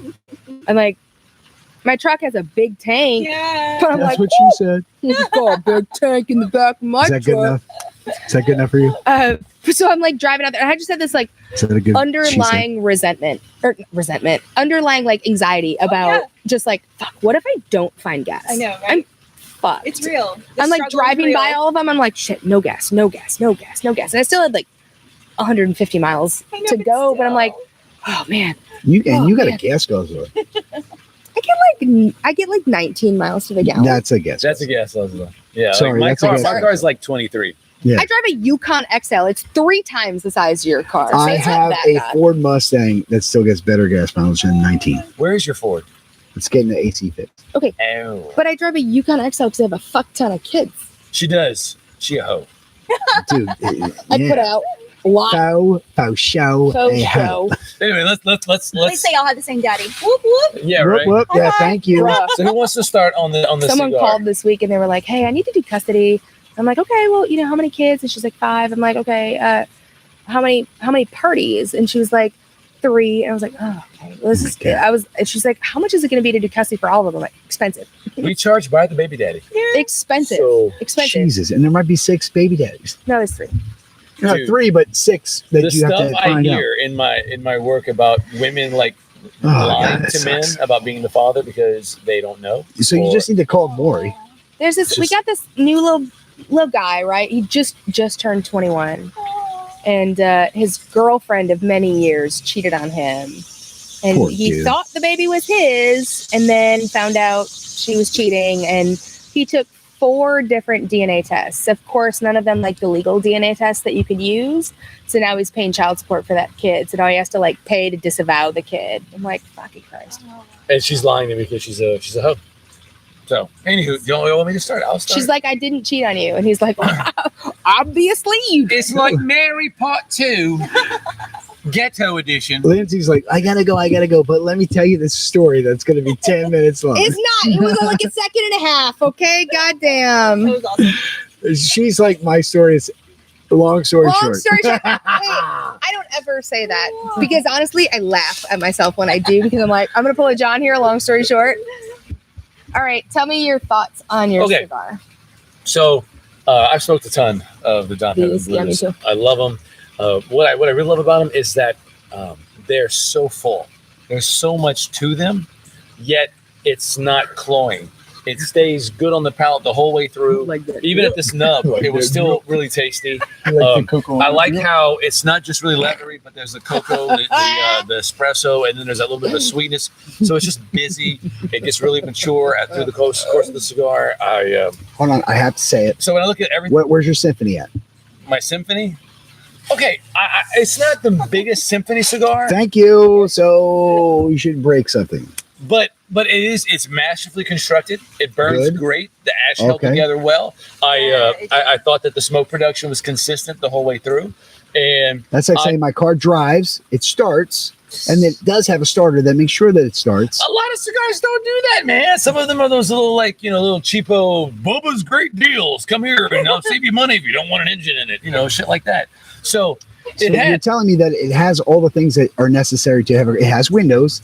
It has a shape. Those tires, It has tires. kind of. But you're not telling me anything about the essence. okay. That's So John. so getting to the flavors of it. This is difficult. I thought, and because some sticks, like even Davidoff, will have somewhere the first third, it's like warming up. and you're just like, okay, get to it. Yeah, get to it. It'll get good eventually, but it's like a Nate Diaz fight. You're just like, this guy's taking a beat. This ain't working Until out. he fucking Stockton's your ass. Yeah, right. But this cigar is great from the light all the way through.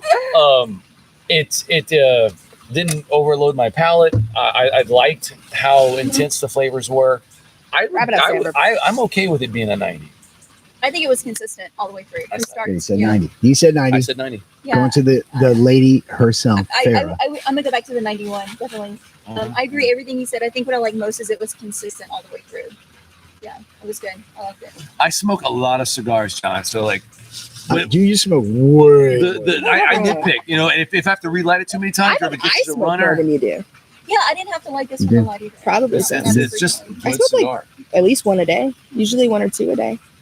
I bring them to. We have like a humidor at work. She gives now. me shit about how much money I spend, but half the stuff I buy for her. This motherfucker, he is lying. He is lying. I know it's a damn of a lie. 5% of what he buys is for me. So I have like basically the humidor that like I can choose from, right? Because he has like his aging humidor, which is like don't fucking touch it, That's so funny. unless I'm gonna be mad at him and then I'm gonna go steal one. Oh no, you not. I have like 10 of them in your aging humidor that in like ranked. I'm like, how mad am I? That's awesome. Remember that show, All You're in the gonna find Family? Remember the show? Yeah. I mean, I know we're showing our age or whatever. I But, don't. like- Oh, it's okay, John. Your face says that. Okay, so it does do that. But That's why I'm wearing glasses. I also don't But seriously, remember that show. Farrah, remember that show, All in the Family? With Archie Bunker. Remember that with Archie? And like people are like, oh, it's so racist, it's so this, it's so that sexist. Well, I mean, it was. It was all those things. It's fair. But that kind of, I can't look away. That's my friends. I can't look away because they are so entertaining because they love each other so much and they don't want to admit that the other one loves the other one as much as they do love the other one. It's like that. You're just like, see, look at the he's scowl. Look at the stupid. scowl right now. See? So are you really ranking them and not the cigar? Yes. Okay. It's because So okay, I'll get, 100, bottom line is they are, 98, no, they are 110. that 50? relationship that you want to be like, I want to get to that point because they're so honest with one another that they won't fail because they're going to call each other on their bullshit. Yeah, except for that when we call each other on our bullshit, we don't talk for 2 days. We just text about it. But you know what? It's okay. You can text because it's still coming out. You're still having a conversation. we It's when recently- you shut down and you don't have a conversation. It's when everything breaks apart. Yeah. So I am going to tell you two, this is the reason why I love you guys. Aww. Also because we're mad funny. And that too.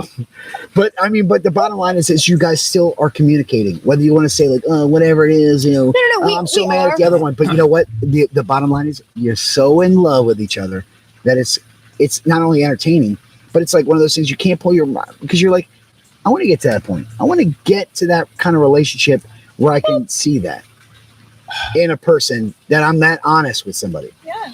It just takes time and patience. You can't rush the process. I believe you're stalling and you haven't presented your defective review of the cigar. Okay. So, Motherfucker, it is 6:04. I gotta go. okay. Sorry. Cut, It's, it's at that My point funeral started where I 4 have to minutes say ago. this. He's not gonna not be dead. I'm well damn, I didn't go there. But my okay, so here's my honest opinion.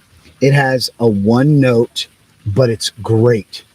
It's a great note. It is. It's a great note. And I would not go above 89. I'm gonna say it's an 88, but I'll give it an 89 so I don't get yelled at after we shut off. You dumb motherfucker.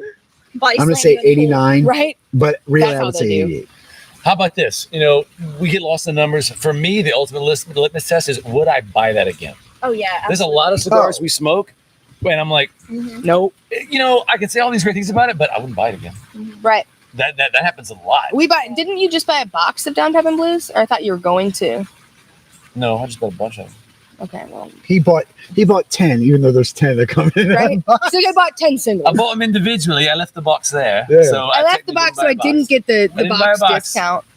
whatever. But like, I not only would I buy this, I buy it all the time. It's one of those Because things. Like I want it. It's a staple daily standard smoke. It really is a standard It in our is. humidor. It would be a And daily it's smoke. one that I routinely reach for. Yeah, it's like, oh, you know, your album is launching or your movie's getting picked up. happen. One It's day. gonna happen. That's when that Red Band 50th is going to come out. No, I can't ever smoke that. We'll smoke it together. That is against the steal it. rules. I know. Be like, I just disappeared. The kids stole it. Y'all can't see my anxiety flaring up when she says that. Like, no, you can't do that. That's number one. You're not going to know how much you have to make me mad before I smoke that until it happens. But you're going to be real pissed about it. You'll be like, Where wow. you at, Lindsey? All right, Lindsey, tell us your thoughts, and I'm we'll at sign a off. solid 90. I really enjoy the Down Pep and Blue. Like Alex said, it has construction on it. It's fantastic. It is a solid cigar. I've never had a bad one. I've smoked a lot of them. Never had a bad one. Never had like issues with draw. I do know there's a lot of cigars out there that are top end cigars where you can get one, it has a great draw. The next one is hard as hell. Like those Oros. First one that I had a great draw. The last one, I felt like I was sucking a golf ball through a garden hose. I was just like, bro, I had a headache. She can do it. I can do it. I finished it, but I had a headache afterwards. Petechial hemorrhaging. I was I like, just my want CSI. Oh my God, eyeballs. Petiki. It's Petechial. She got reticule. It's petechial. rough with a, isn't it with an R? It's peticule with a P? Yeah, I think it's with P. It was reticule with an R. Well, petiki eyes when Can you get somebody little bumps Google because that? you don't get enough oxygen. That's Can exactly somebody- right. The Petechial. petechial capillaries. That's Yep, right. He's right. Don't I argue, choked a lot of women out don't argue with a spurn. Why do you have to side with him? because he was actually right, though. It's the principle. We can't. It's a let him- principality of it all. It's the principality. We can't let his head get bigger than it already is. Dude, you have to read books if you're going to hang out with Alex. Fucking Christ. About the most esoteric bullshit too. Yes, So I exactly, would, you're right. I would right just go to the Lindsey got library. such a kick of like, you fucking used chip crumbs on a paper plate to teach relativity. yes, he did. It's like, what? I He was trying to like teach me about something, and he was all like pissed off that I didn't understand. And this was before we realized that I had a auditory processing disorder. So like the things that he says they don't mean the same thing to me. Yes, So I was I've like, been there. he's like, why don't you understand this? And I'm like, motherfucker, you just used chip crumbs to teach John about relativity. And yet you're like pissed at me because you're using all these big ass words. I'm like, let me get my dictionary out. Hold the fuck up. I need my thesaurus. Let me get my thesaurus out. Can you dumb it down? So a lot of times our conversation is like, hey, clear and concise. I don't need your flowery language. I realize you like to be Shakespeare when you're like waxing on No, I call poetic it about some articulate. bullshit. I like it. Not I with love the it. light. But you need to be clear and concise because I need to be able to understand what you're saying. Absolutely. Bottom line, I would give it a 90. I really enjoy them. The first time that I had it, I stole yours. We were driving back I'm from still Natchez working and I with Farah stole getting it. over that trauma. She stole my cigar. She'd be like, "Get over it, motherfucker." Can I just kill her a little bit? Just started. She'd be like, "Why do you care so much?" Just I'm like, I'm so neurotic. Okay, so let's reel it back in. You're sitting at, what was your number? 91. 91, and I'm at 89. All in all, So, I this mean, is amazing. average- You can't go wrong. You with can't it. get a better cannot value. get a better value on that. There are, and when I hand select cigars, I want to be trying to put those like diamond in the rough, great value sticks where you're like, dude, I can't believe it's only so many dollars. Like I would believe this is 3 times that.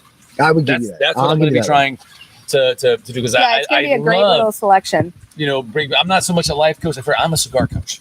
So people come to me and they're like, teach me in Well, the ways of. That's what you that is what you do for our friends. Like when we go somewhere, Alex is Dude, like, my cousin literally says the same crap to me. He's like, hey, ask your boy Alex what he thinks about these cigars. And finally, for the first time ever, he's like, yo, I'm going to my humidor. I'm going to watch the show with all my buddies. What should I get? And he brought me to the humidor. He was like, this is it. This is it. What I pick? And he picked out, I can't remember it. We picked out something great. And I was like, look, stay right there and then go deep into Rocky Patel. I asked him if he had a Hamlet. They didn't have a Hamlet because I was like, look, you got to, he's in that realm. Yeah, that's where his palate is. Okay. So long story short, I'm starting to learn from you too. So I kind of get it. It's awesome. It's It awesome. is. It's one of the reasons why I love doing what I do because people, I think this is this kind of cultural fascination, especially most men. If they've never gotten into cigars, there's something kind of like intuitively appealing, because it's such traditional gentleman type putting stuff. something giant and And so- phallic into your mouth is very. Most guys are appealing like, to I us. want that in my mouth Hey, too. listen. We They're all like, have "You to mean deal sticking with. something giant in my mouth? Can't see Hey, why that We wouldn't all have appeal to deal with the me." banana first, and then we move on to cigars. Wow. Wow. But that's That's why why you I like 'em, spin 'cause what they're I straight. spin, because I have to be able to give Not good cooking like a banana. feedback to all of our fans. So it is what it is. But I want to thank our guests, the lovely Lipsticks and Leaves. Yes, And- that is my new Instagram. Come and follow me. It's actually lipstick singular because I only wear one lipstick. _and_ leaves. Lipstick On and Leaves. Instagram. Follow her. She's going to do a lot of good stuff with pairings and reviews. And come on, subscribe to us. Follow Farah.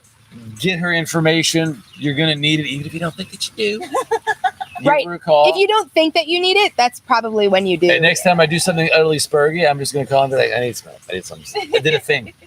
Right? I did a thing. Oh, man.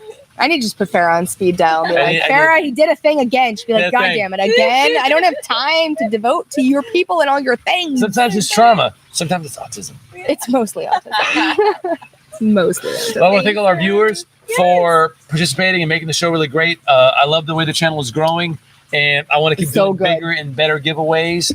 Hopefully, we can, parlay our fan base into a higher turnout for these live shows. We do have the 1 year anniversary of Gentleman Cigar coming up this year in November 30th, I believe. So we will be Fancy. planning something amazing with amazing cigars, amazing guests. If you guys have any recommendations of who you'd like to see as the guests, send it to us. No, we will not arrange a blind date for whoever you're requesting. But, Be like, you know, yes. Yes. it's been a great time drinking great whiskey and mango-infused tequila. Oh, it's good. Give me another hit. Choo. Ooh. So, take it away, John. With that being said, thank you, Farah, for everything. I'm John Welsh, and I am the gentleman. And I'm Alex Stanford, and I am the scholar. And until next time, keep it smoky. Always. Jazz hands. Right? Yes, you are such a